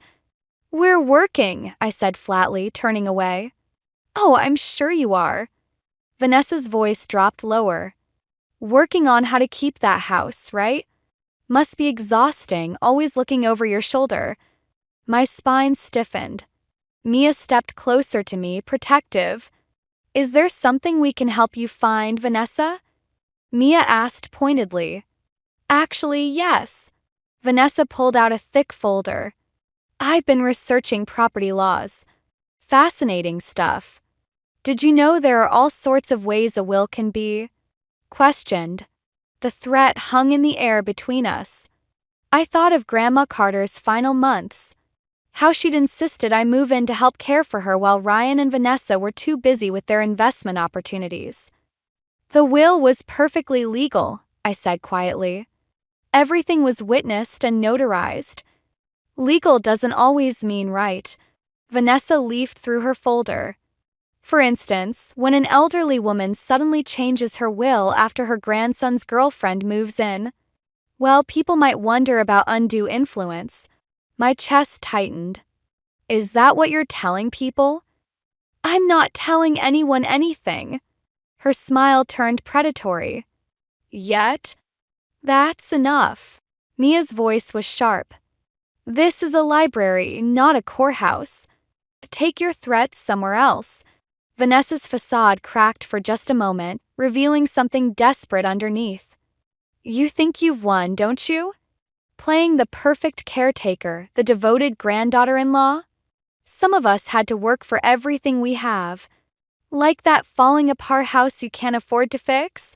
The words slipped out before I could stop them. Vanessa slammed the folder down on a nearby table, making several patrons jump. You have no idea what it's like, watching everything handed to you while we struggle. That house should have been split equally. Ryan is family. You're just convenient. The old me would have responded differently. Would have shown her exactly how convenient I could be. Instead, I took a slow, steady breath. I think you should leave, I said quietly. Or what? She stepped closer. You'll call security? Have me banned from the public library?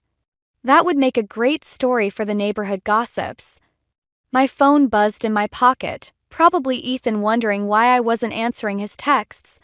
But I couldn't look away from Vanessa's challenge. You want the truth? I kept my voice low. Grandma Carter left us the house because she knew what you and Ryan would do with it. Flip it for quick cash like every other property you've ruined. She wanted it preserved, not destroyed. Color flooded Vanessa's cheeks. For a moment, I thought she might actually strike me. Instead, she gathered her folder with shaking hands. This isn't over, she hissed, the exact words from the first note. After she stormed out, Mia grabbed my arm. Okay, spill. What's really going on? I pulled out both notes, watching my friend's eyes widen as she read them. Have you told Ethan? He doesn't want to believe his brother could do this. I leaned against the shelves, suddenly exhausted. And maybe he's right. Maybe I'm paranoid. Or maybe, Mia said slowly, you need to stop playing nice and start playing smart. She was right. I'd been trying so hard to leave my past behind, to be the perfect partner and librarian, that I'd forgotten something crucial. Sometimes peace comes at a price. And I knew exactly how to make them pay it. After the confrontation at the library, I spent hours researching Ryan and Vanessa's failed property ventures. Public records told a story of mounting debt and desperate refinancing. But it was a social media notification that made my blood run cold. Someone had tagged Vanessa in photos from my old competition days. They knew.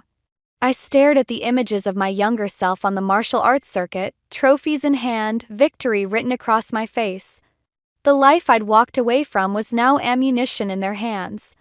My phone lit up with a text from an unknown number. Nice roundhouse kick. Shame about that career-ending injury. Or was it? The walls of our cozy living room suddenly felt like they were closing in.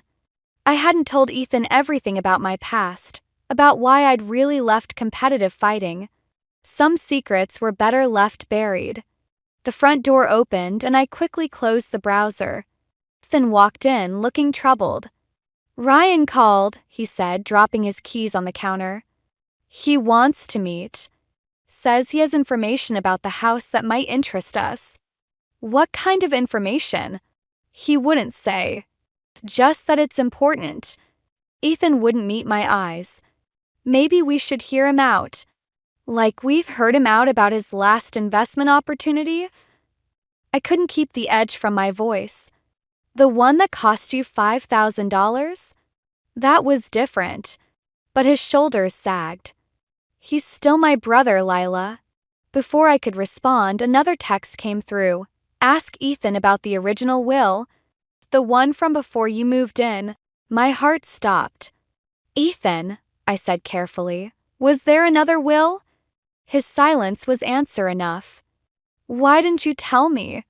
Because it doesn't matter. He finally looked at me. Grandma changed it legally. She wanted you to have this place. But originally it was supposed to go to Ryan, wasn't it? A knock at the door saved him from answering. Through the window, I saw a familiar face I hadn't seen in years. Jackson Jax Reynolds, my old training partner. Expecting someone? Ethan asked. I shook my head, moving to open the door. Jax stood there, looking more polished than I remembered in a business suit, but with the same calculating eyes. Long time no see, champ, he said easily. Mind the ficomin. Then tensed beside me. Who's this? An old friend, I said, though friend wasn't exactly the right word. What are you doing here, Jax? He stepped inside, taking in our home with an appraising look. Heard you might need some help. Ryan Carter's been asking questions about you around town. Interesting questions. My stomach dropped.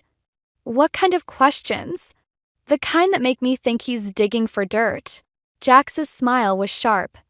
Good thing I know where all the bodies are buried, right? Then moved closer to me.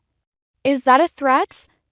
Actually, Jax pulled out his business card, Community Development Director. It's an offer of help. Ryan's been trying to push through some questionable permits for his properties. It would be a shame if someone looked too closely at those applications. I studied my old teammate, trying to read his angle. Why would you help me?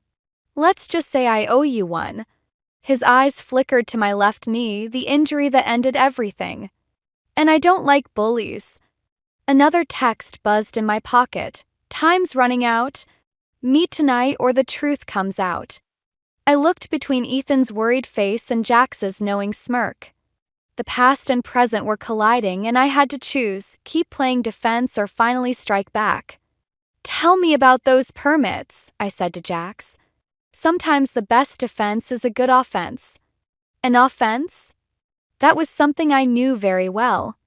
Lila, Ethan started, but I held up my hand. No more secrets, I said firmly. From any of us. It's time to end this. The weight of my past pressed against my chest, but for the first time since finding that first note, I felt steady. Ready. Let them come. I wasn't looking for a fight when I went for my evening run, but there was Ryan, leaning against my car in the library parking lot after closing. The sun was setting, casting long shadows across the empty lot. Perfect timing for an ambush. Thought you'd want these back, he said, holding up a stack of photographs. Even from several feet away, I recognized them, shots from my competition days, including one from my last match. The one that ended everything. Where did you get those? I kept my voice steady, though my heart raced. Amazing what you can find online. He flipped through them casually.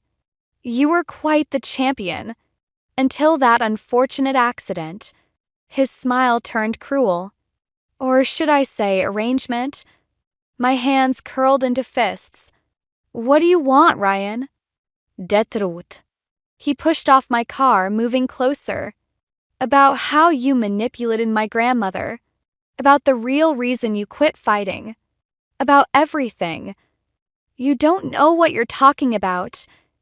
Don't I? He pulled out his phone. Because I have some interesting messages here from your old sponsor. He remembers that night very clearly. The memory flashed unbidden, the pressure to throw the fight, the threats, the choice I made that cost me everything. Everything except my integrity. Is that what this is about? I stepped forward. You're trying to blackmail me? I prefer to think of it as negotiation. Ryan's confidence wavered slightly as I moved closer. The house for your secrets. Simple trade. Nothing's ever simple with you. I was close enough now to see the sweat on his forehead.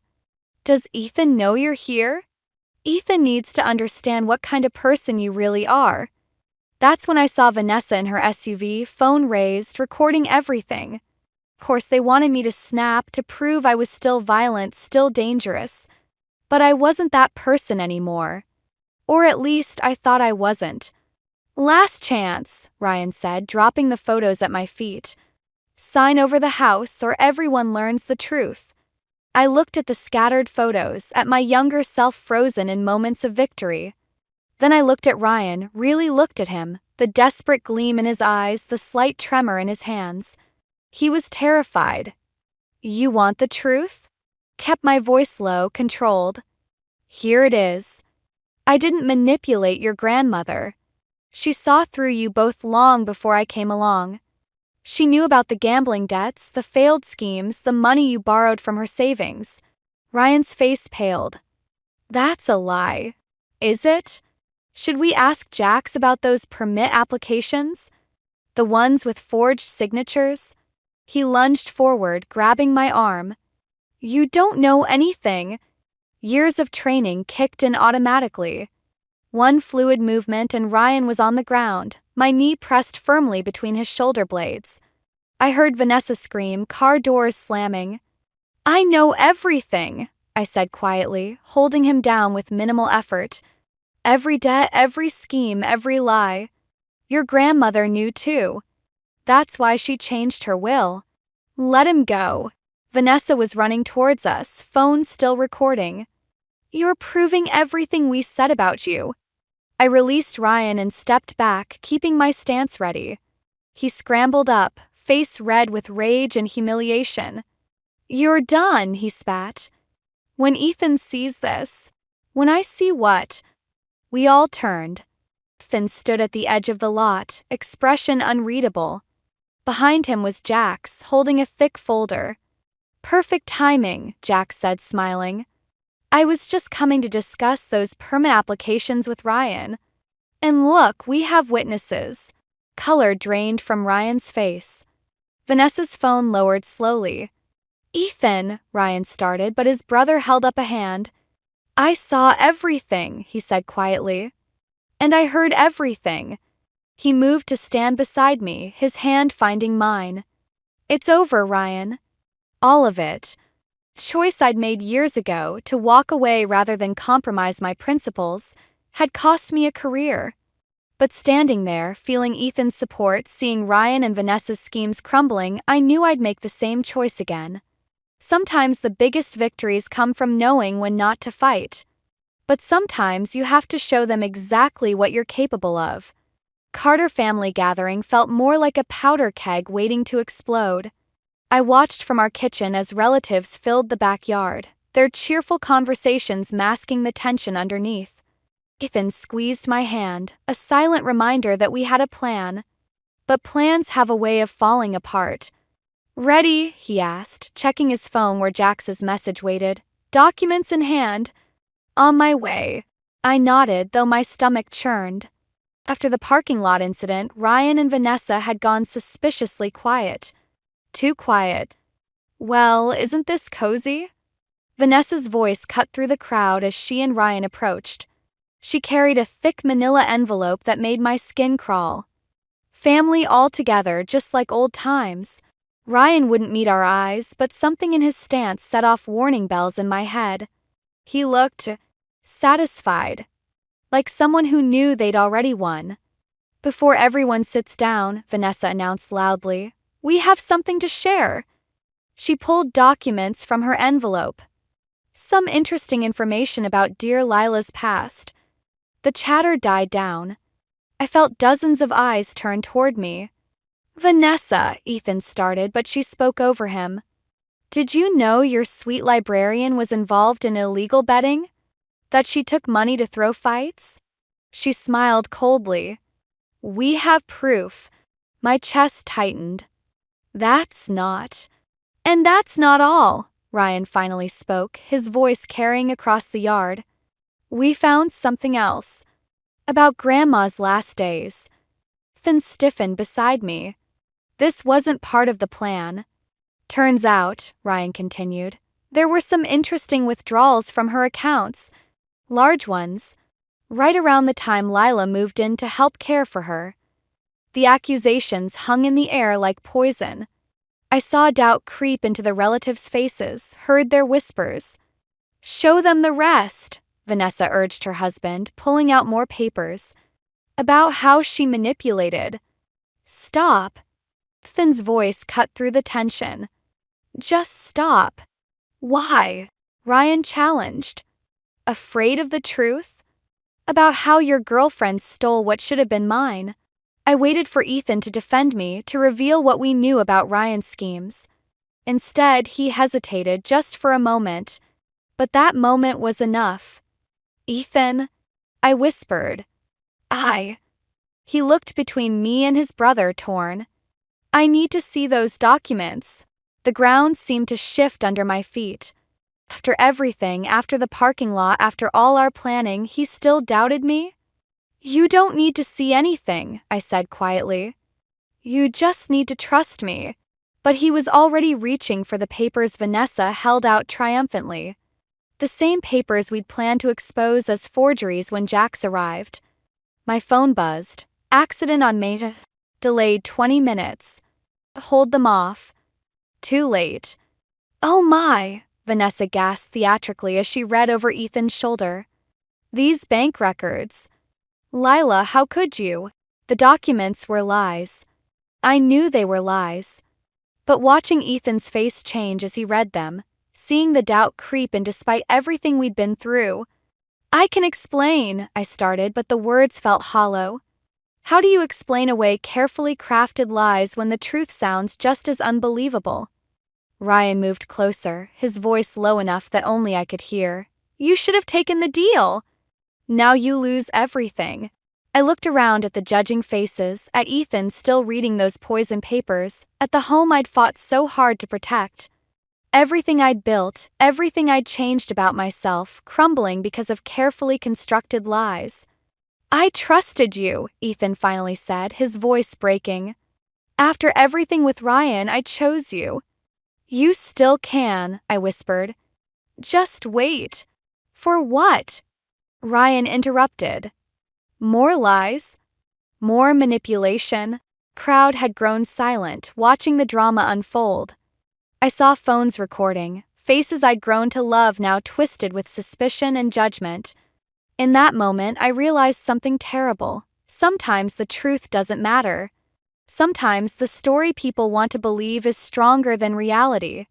I turned and walked away, leaving behind the whispers, the accusations, and the man I loved still holding papers that told lies about me. Sometimes walking away isn't surrender, it's survival.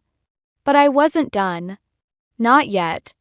Because while they were all focused on destroying my reputation, they'd forgotten something crucial. I hadn't survived this long by playing nice. I was halfway to my car when Jax's voice cut through the murmur of the gathering. "Those are interesting documents you've got there, Ryan. Mind if I take a look?" Crowd parted as Jax strode through, briefcase in hand, looking more like a prosecutor than a community development director. I turned back, watching Ryan's confident smirk falter. "This is a private family matter," Vanessa said quickly, trying to gather the papers. "Oh, I think it's very public." Jax opened his briefcase. "Especially considering these forged permit applications with Ryan's signature. And these bank records showing mysterious deposits right after Grandma Carter's jewelry went missing." The whispers shifted. I saw heads turning, expressions changing. "That's ridiculous," Ryan sputtered. "You can't prove." "Actually, I can." Jax pulled out more documents. "See, when you started digging into Lila's past, you caught the attention of some interesting people. People who remembered your gambling debts, Ryan. People who kept very detailed records." Finn stepped forward, the false documents forgotten in his hands. "What gambling debts?" "Tell them, Ryan," I said quietly. "Tell them about the real reason you need this house so badly." Ryan's face had gone pale. Vanessa grabbed his arm, her perfectly manicured nails digging into his sleeve. "Don't say anything. They're bluffing." "Am I?" Jax turned to the crowd. "Mrs. Peterson, remember when your wedding rings disappeared during that dinner party? The one where Ryan helped clean up." The elderly neighbor gasped, hands flying to her chest. "That's enough." Ryan lunged forward, but I was ready. One swift movement and he was on his knees, arm locked behind him, not hurting, just contained. Years of training made it look effortless. "The truth, Ryan," I said firmly. "All of it. Now." "You don't understand," he gasped. "The debts. They were going to hurt Vanessa. I had to do something." "So you stole from your own grandmother?" Finn's voice cracked. "From our neighbors? I was going to pay it back." Ryan struggled against my hold. "Once we got the house, we could sell it, start fresh." "But you," he glared at me, "you ruined everything." "No, Ryan." I released him carefully. "You did that yourself." Vanessa suddenly laughed, a sharp, desperate sound. "You want the truth? Fine. We're broke. Worse than broke. Every property we bought is worthless. Every investment failed. And there you were, living in our house, playing happy families." "It was never your house," a new voice said. We all turned to see Mia holding up her phone. "And I have Grandma Carter's last video message to prove it." The screen showed the elderly woman in her hospital bed, clear-eyed and determined. "I'm leaving the house to Ethan and Lila because they love it like I do.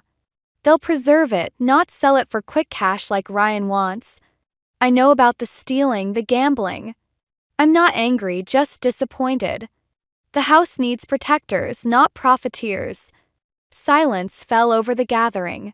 Ryan slumped, defeated. Vanessa's perfect mask cracked, tears streaming down her face. "I trusted you," Ethan said to his brother. "Even when the evidence was right in front of me, I wanted to believe in you." "I never meant." Ryan stopped, looking lost. "I didn't know how to ask for help." "You still could," I said softly. "But it starts with the truth. All of it." Ryan looked at me, then at Jax's documents, then at his wife. Something shifted in his expression, resignation, maybe, or relief. "Okay," he whispered. "Okay."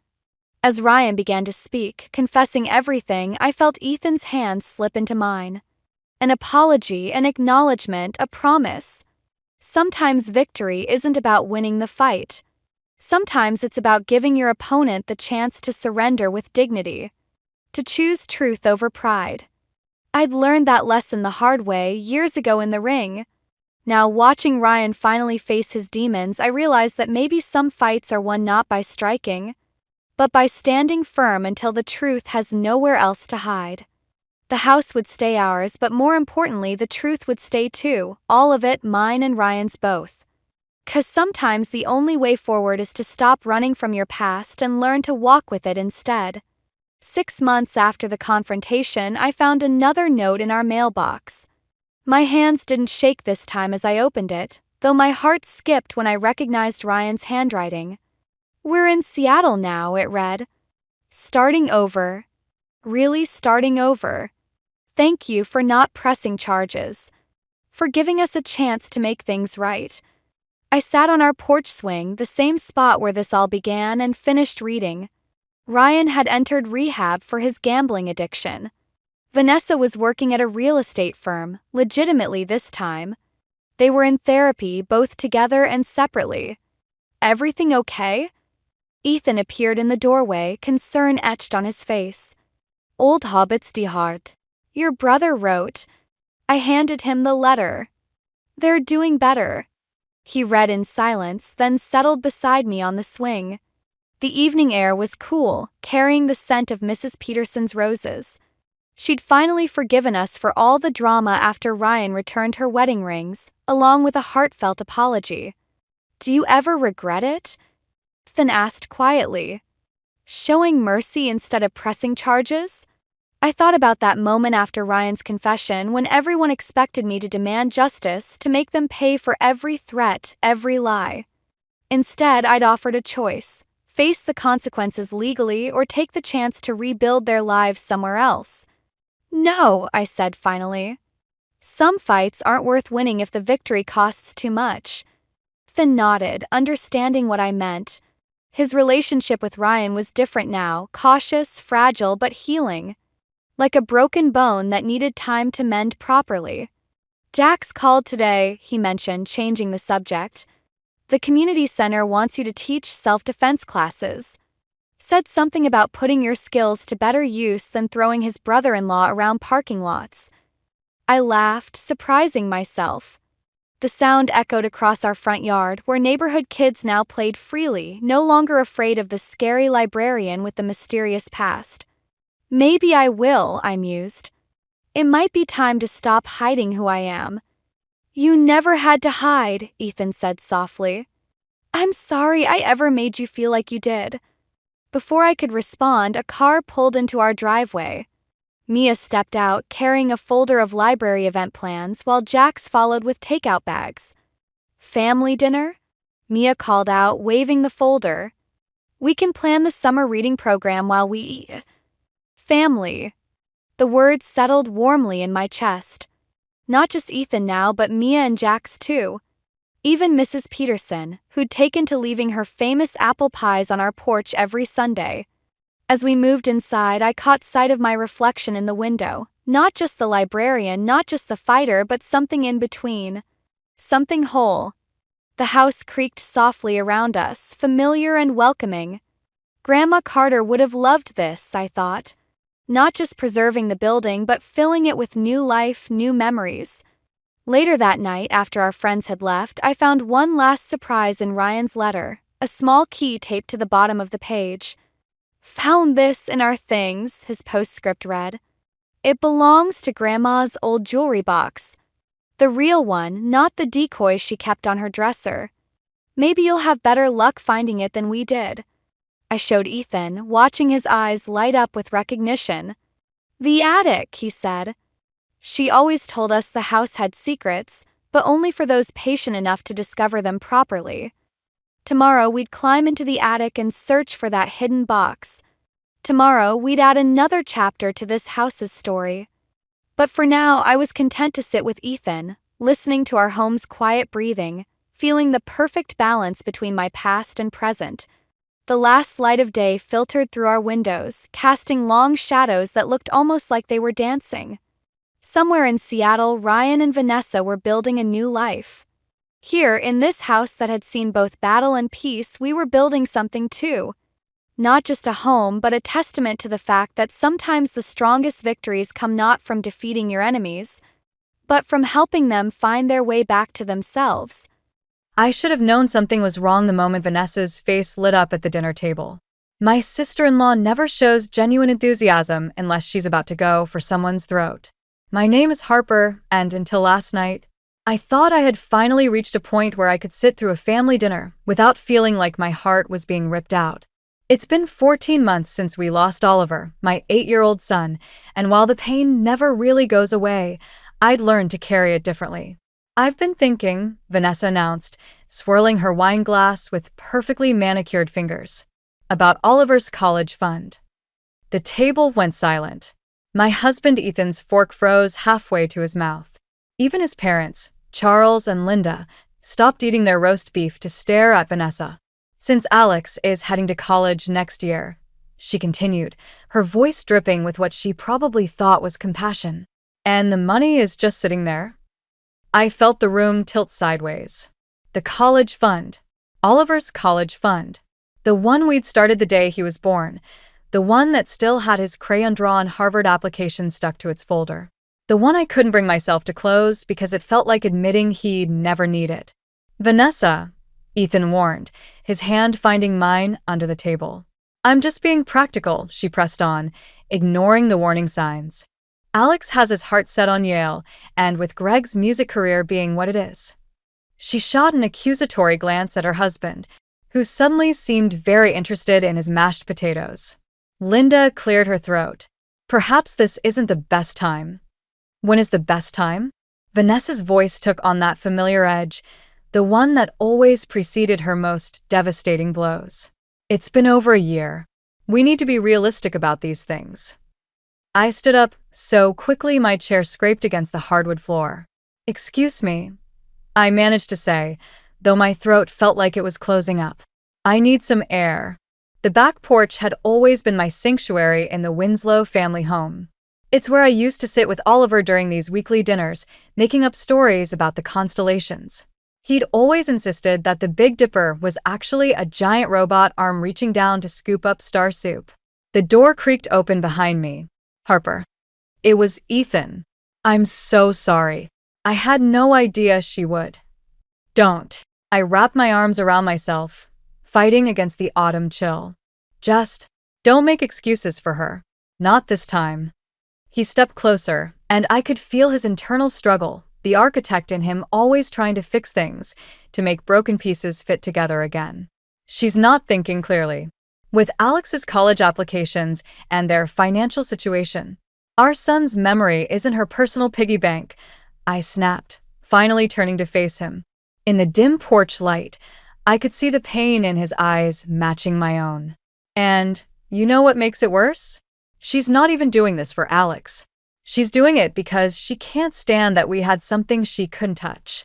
Inside, I could hear Vanessa's voice rising, probably defending herself to Linda and Charles.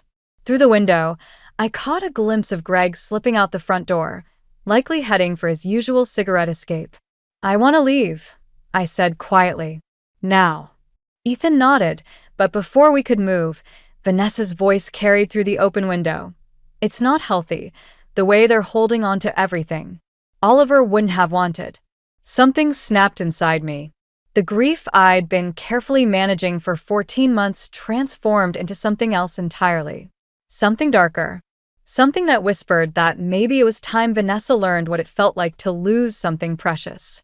I turned to Ethan, my voice steady despite the storm brewing inside. Your sister just made a terrible mistake. He must have seen something change in my expression because he took a step back. Harper. But I was already walking back inside, my mind racing with possibilities.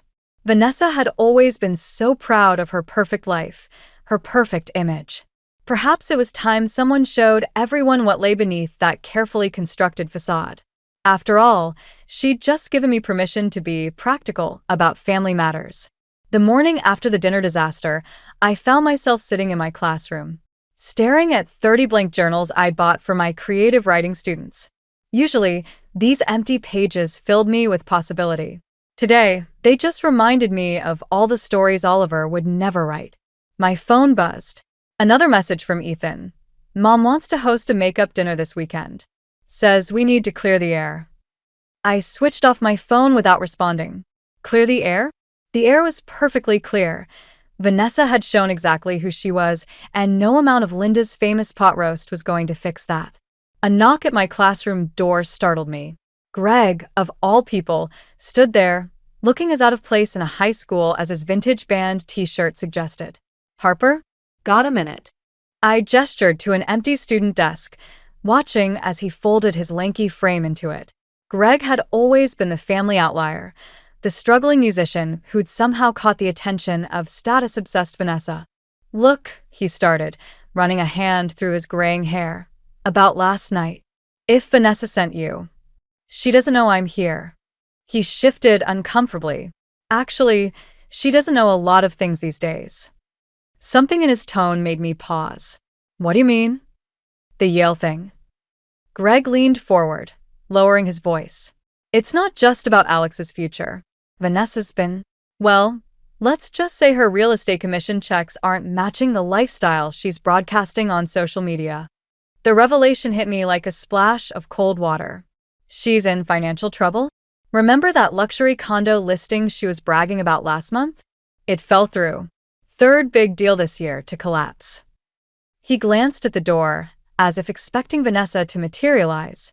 But she already put down deposits on Alex's prep courses, college consultants, the works. Using money we don't have.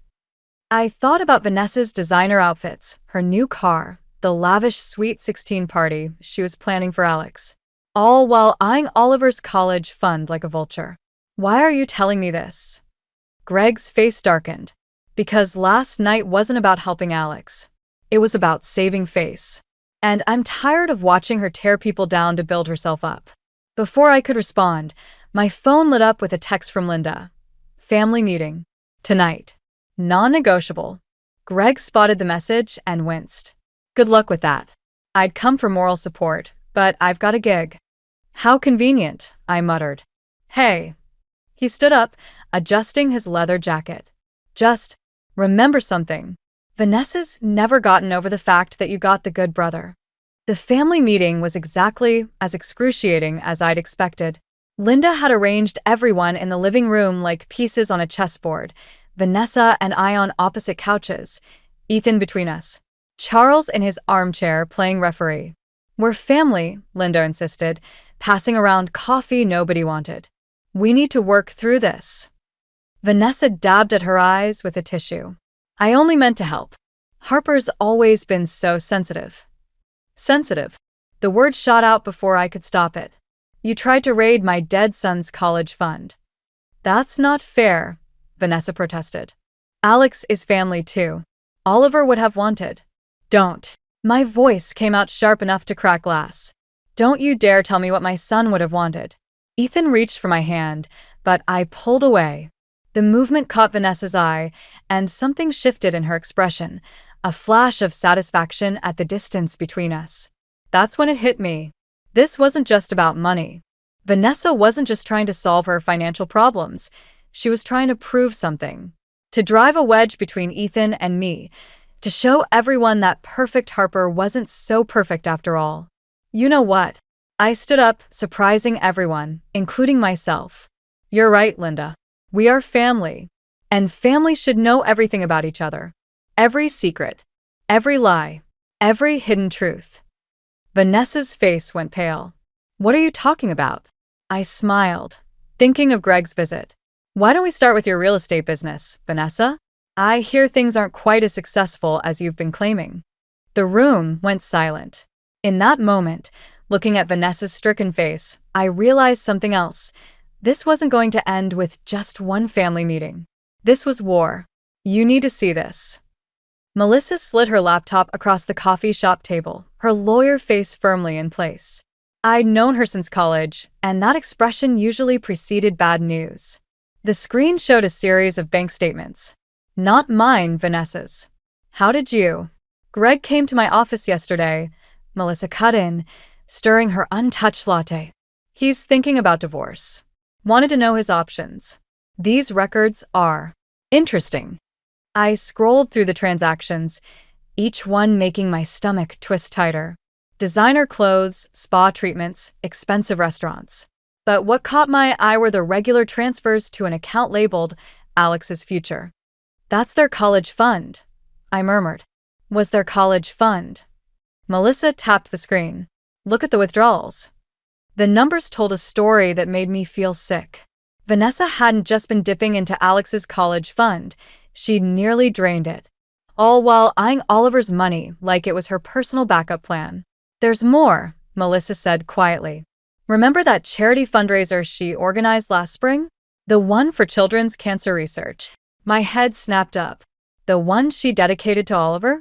Melissa's silence was answer enough. I remembered how Vanessa had stood at the podium, tears in her eyes, talking about her beloved nephew and the importance of supporting pediatric cancer research. The event had raised over $50,000. The charity never received the full amount, Melissa said. Only about $10,000 made it to the foundation. The rest disappeared into Vanessa's accounts. I finished feeling numb. My phone buzzed, Ethan asking where I was. We were supposed to meet his parents for lunch. I ignored it. Harper. Melissa reached across the table, closing the laptop. What are you going to do with this information? Before I could answer, someone called my name. I looked up to see Alex, Vanessa's son, approaching our table. At 16, he was all gangly limbs and uncertain smiles, so different from his mother's calculated perfection. Aunt Harper? Mom said you weren't feeling well, but I saw you through the window. He shifted awkwardly. I actually wanted to talk to you about something. Melissa gathered her things, squeezing my shoulder as she left. Alex took her seat, fiddling with a paper napkin. It's about the college fund thing, he said finally. Mom keeps talking about Yale, but I don't want to go there. I blinked. You don't. I want to study music production. Maybe go to Berkeley. He smiled slightly. Like Dad. Mom says it's a waste of money, that I need a real degree from a real school. But it's your life. I finished softly, thinking of Oliver's crayon-drawn Harvard application. He'd wanted to be an astronaut that week. Yeah. Alex looked down. I found some paperwork in Mom's office. About my college fund. There's hardly anything left, is there? The hurt in his voice made my chest ache. Alex. It's okay. I kind of knew. The way she's been acting, the fights with Dad. He straightened up suddenly. That's why I wanted to talk to you. Could you maybe not tell anyone? About Yale? Mom's already stressed about money, and if people found out. I stared at him. This kid trying to protect the mother who'd betrayed him. The mother who'd used my dead son's memory to cover up her own lies. My phone buzzed again. This time it was Linda. Where are you? Vanessa has big news to share. Something cold settled in my stomach. I could picture it already. Vanessa announcing Alex's acceptance to Yale, using it to distract from her financial troubles. Pushing her son into a life he didn't want just to maintain her perfect image. I have to go, I told Alex, standing up. But we'll talk more about this, okay? He nodded, relief evident on his face. As I walked out, I made a decision. This wasn't just about Oliver anymore, or even about me. It was about stopping Vanessa before she destroyed more lives with her lies. I pulled out my phone and called Ethan. We need to talk, I said when he answered. About your sister. And this time, you're going to have to choose a side. The box of Oliver's things sat untouched in our bedroom closet for 14 months. But after showing Ethan the bank statements and explaining everything I'd learned, I found myself pulling it out while he paced our room, processing the revelations about his sister. "We can't just expose her," he said, running his hands through his hair. "Think about Alex." I lifted Oliver's favorite dinosaur t-shirt from the box, the fabric still soft despite countless washes. "Alex is exactly why we have to do something. She's destroying his future to maintain her lies." "Harper." Ethan's voice carried that familiar note of caution. The architect in him, always trying to find the perfect balance. "Maybe we should talk to her first, give her a chance to." My phone buzzed with a text from Linda. "Vanessa just told us the wonderful news about Alex's early acceptance to Yale. We're so proud." The dinosaur shirt slipped from my fingers. "She's already started," I whispered, showing Ethan the message. "She's building her lie bigger, making it harder for Alex to escape." Before Ethan could respond, another text came through, this time from Greg. "She's planning to announce it at the charity gala next week. The one honoring Oliver." I'm sorry. The charity gala. The annual event where Vanessa played the grieving aunt, using my son's memory to boost her social standing. And now she was going to use it to trap her own son in her web of lies. "I need some air," I muttered, grabbing my keys. I drove without thinking, ending up at Oliver's favorite park. The swing set where he used to pretend he could fly stood empty in the fading light. As I walked toward it, I spotted a familiar figure on one of the benches, Alex, hunched over his phone. He looked up as I approached. "Mom's telling everyone about Yale," he said quietly. "Grandmother called to congratulate me." I sat beside him, watching a group of kids play basketball nearby. "What are you going to do?" "What can I do?" His laugh was bitter, so unlike his usual self. "The application deadline for Berkeley passed last week. Mom." She hid the forms I'd filled out. Said she was protecting me from making a mistake. Something inside me snapped.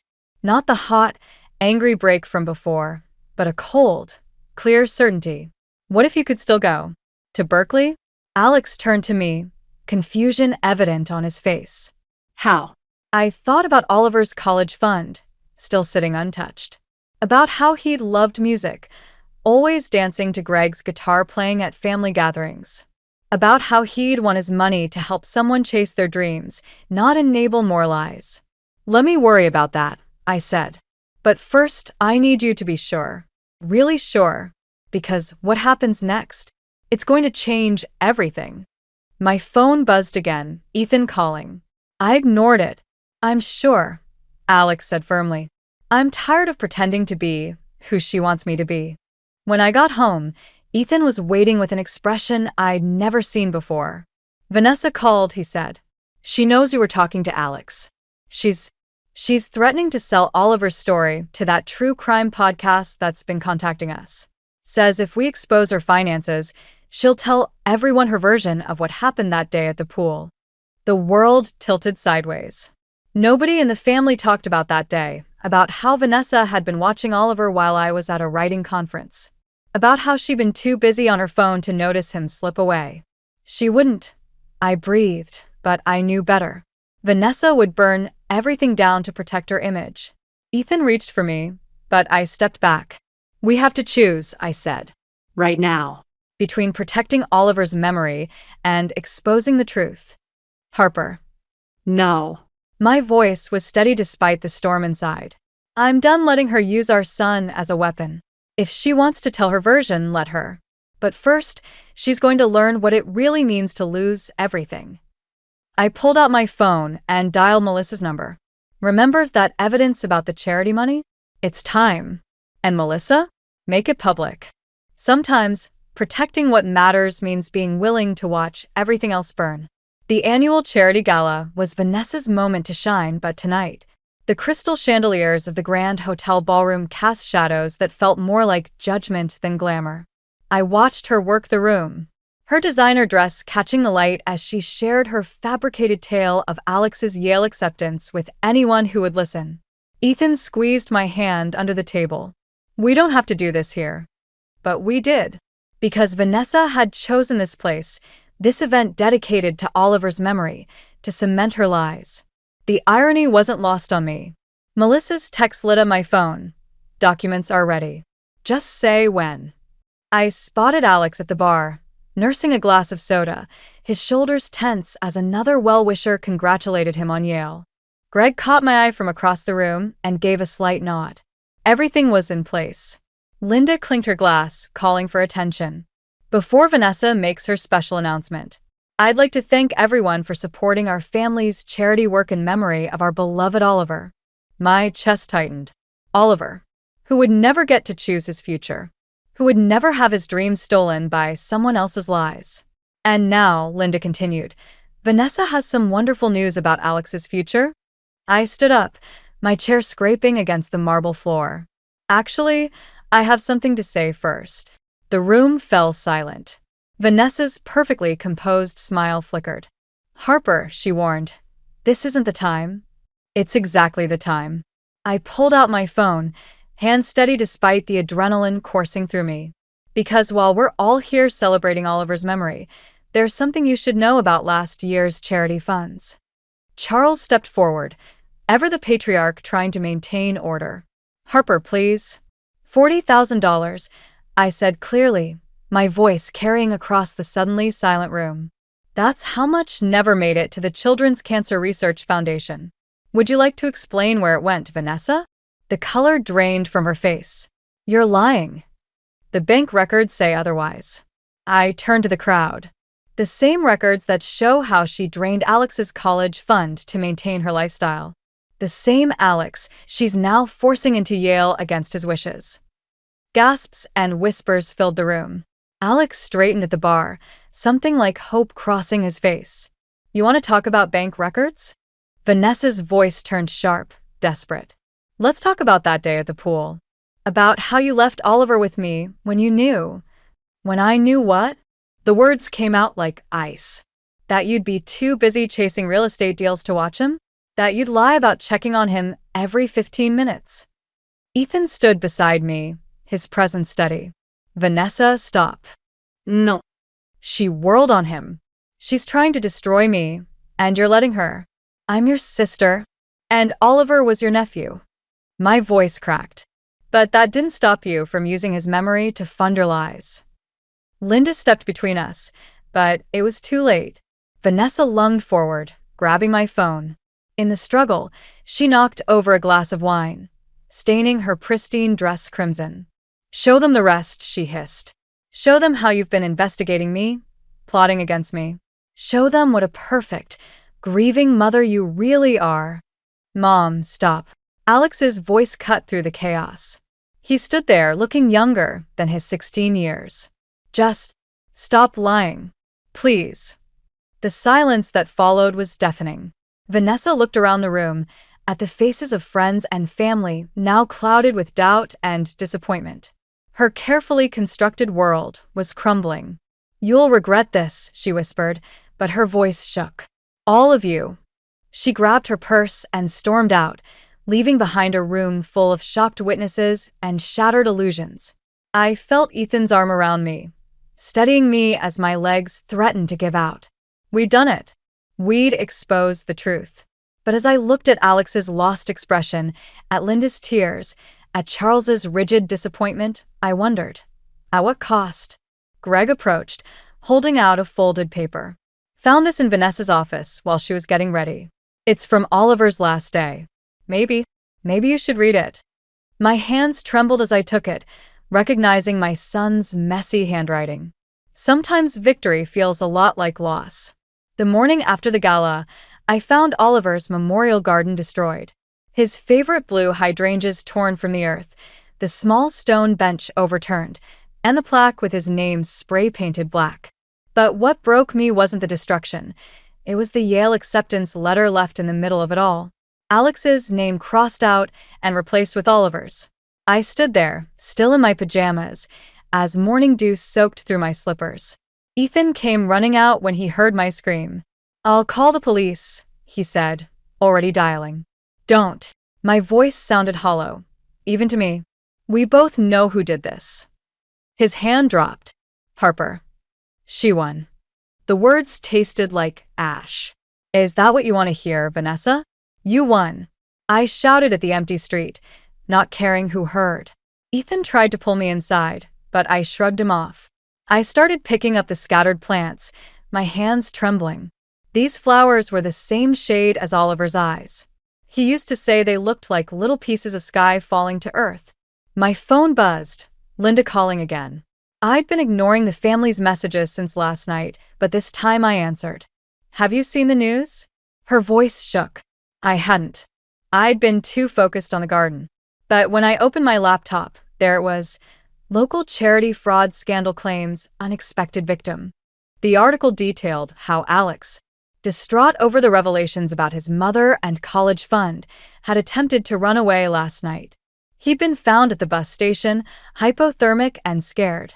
He's asking for you, Linda said quietly. I closed the laptop. I can't, Harper. I did this. The words came out choked. I was so focused on justice, on protecting Oliver's memory, that I hurt another child instead. The doorbell rang. Through the window, I saw Greg standing there, looking worse than I felt. Ethan let him in while I stayed rooted to the couch, still clutching my phone. Alex told me everything, Greg said, sitting heavily across from me. About the music school. About how he was afraid to tell anyone what he really wanted. He pulled out a folded paper, Oliver's letter from the gala. Have you read it yet? I shook my head. I couldn't bring myself to open it last night. You should. He stood up, looking older than his 40 years. And Harper? Vanessa's gone.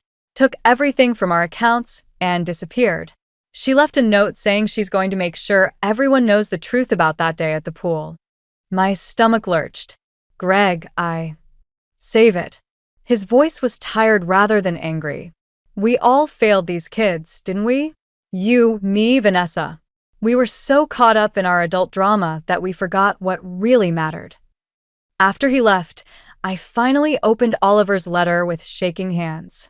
It was dated the morning of the pool incident, written in his messy 8-year-old scrawl. Dear Aunt Vanessa, thank you for watching me today. Mom says you're sad because people don't see how hard you work. But I see you.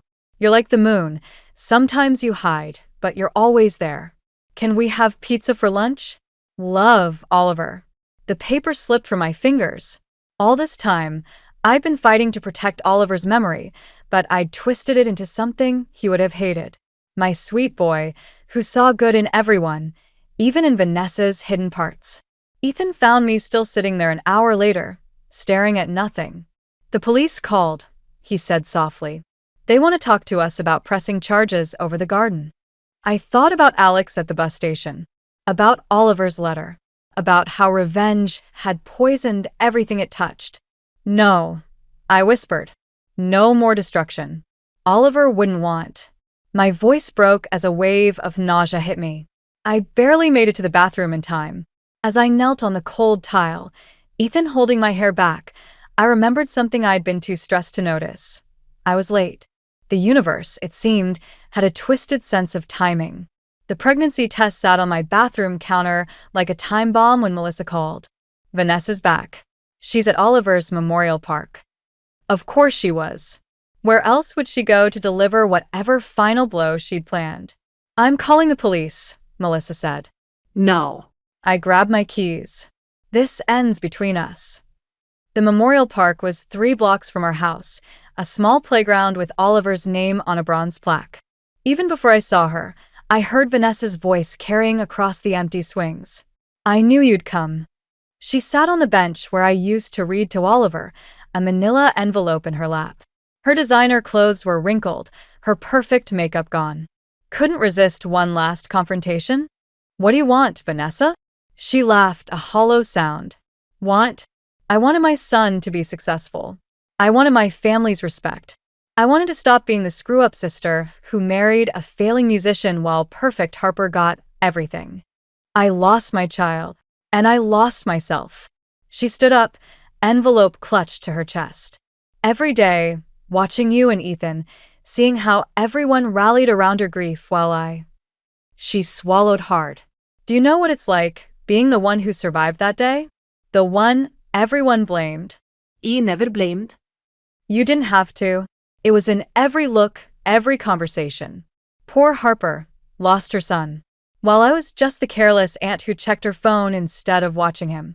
The playground felt smaller suddenly, the weight of unspoken words pressing in. A car door slammed nearby, Greg, getting out of his truck. He must have followed me. I have proof, Vanessa continued, pulling papers from the envelope. Phone records from that day. Texts from you, asking me to watch him even though you knew I had an important client meeting. You are just as responsible. Stop. Greg's voice cut through her words. Just stop, Vanessa. She whirled on him. You don't understand. I need them to know. That you're hurting? I stepped closer. We know. We've always known. But this isn't about Oliver anymore, is it? Everything is about Oliver. She threw the papers, letting them scatter in the wind. He saw me, really saw me. That stupid letter. He was the only one who ever. Her voice broke.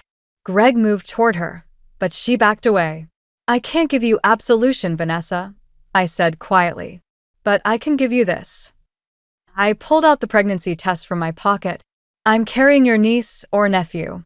And I need to know, does this child get an aunt, or does it get another war?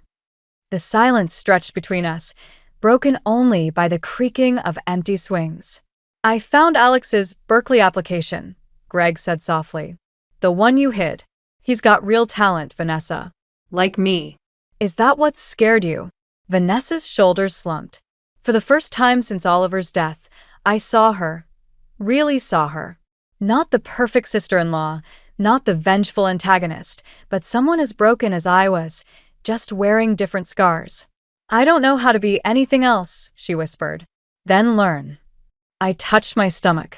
For this baby. For Alex. For Oliver, who saw the good in you even when you couldn't see it yourself. She looked at the scattered papers, at Greg's extended hand, at my still flat belly. Something shifted in her expression. Not surrender, exactly, but exhaustion. The kind that comes before healing can begin. Alex wants to study music production, she said finally, her voice small. I know. I stepped closer. Oliver's college fund. It should go to someone who'll use it to create something beautiful. Greg's hand found Vanessa's shoulder. This time, she didn't pull away. I'm so tired, she breathed. Then let's rest, I said, thinking of Oliver's letter, of new life growing inside me, of the long road ahead. We can figure out the rest tomorrow. The sun was setting behind the playground equipment, casting long shadows that looked almost like children playing. Somewhere, I hoped, Oliver was watching. And maybe, just maybe, he was smiling. 6 months later, I stood in Oliver's restored memorial garden, my growing belly visible beneath my sweater. The hydrangeas were blooming again, tiny blue stars against the spring soil. Alex sat cross-legged nearby, strumming Greg's old guitar while recording ideas for his Berkeley application. That sounds beautiful, I said, recognizing hints of the lullaby I used to sing to Oliver. It's for the baby, Alex replied, not looking up. And for Oliver. I thought maybe they could share it. The sound of gravel crunching made us both turn. Vanessa stood at the garden entrance, looking smaller somehow in jeans and a simple sweater. Her therapy sessions had stripped away the designer armor she'd hidden behind for so long. The flowers came back, she said softly. They always do. I touched my stomach as the baby kicked. Nature's stubborn that way. Alex packed up his guitar, kissing my cheek before heading inside. He and Vanessa exchanged careful nods, their relationship still tender, healing slowly like everything else. I found something else, Vanessa said, once he was gone. In my old office files. She pulled out a water-stained envelope. It's from that day. I never opened it. My hands trembled as I took it.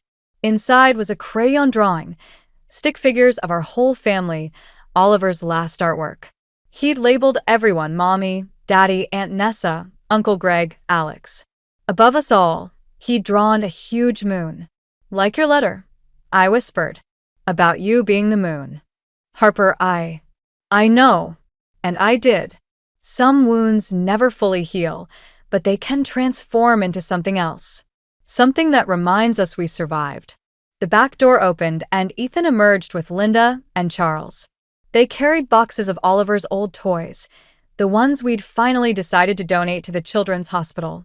Each item had been carefully cleaned, photographed, and logged in a memory book we'd made. "Ready?" Ethan asked, his free hand finding the small of my back.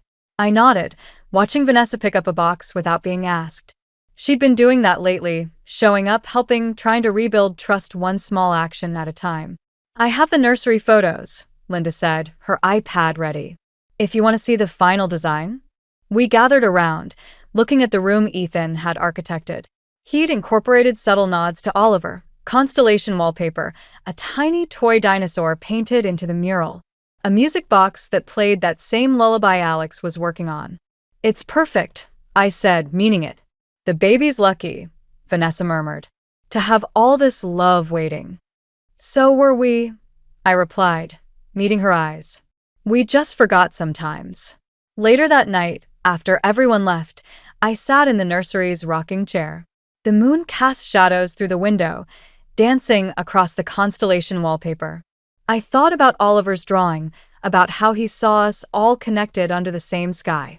My phone lit up with a text from Melissa. "Alex's Berkeley application is ready. Want to review it tomorrow?" Another message followed, this one from Greg. Vanessa asked about family counseling. Together. All of us. And finally, from Vanessa herself. "Thank you for letting me be the moon again." I closed my eyes, feeling the baby move. We'd decided not to learn the gender, but somehow I knew. A girl. A fresh start, but not a replacement. Never that. "Your brother drew us a picture," I whispered to my belly. He knew something I forgot, that family isn't about being perfect. It's about being there, even when we're hiding, even when we're scared. The nursery door creaked open. Ethan stood there, holding Oliver's favorite stuffed dinosaur, the one we'd decided to keep. "Room for one more?" he asked. I patted my stomach, smiling. Always room for one more. He placed the dinosaur on the windowsill, where moonlight made its shadow look almost alive. Together, we watched the stars emerge, each one a tiny light in the darkness, each one a reminder that even after the longest night, morning comes. And sometimes, if we're brave enough to look, we find that the light was there all along, waiting for us to notice.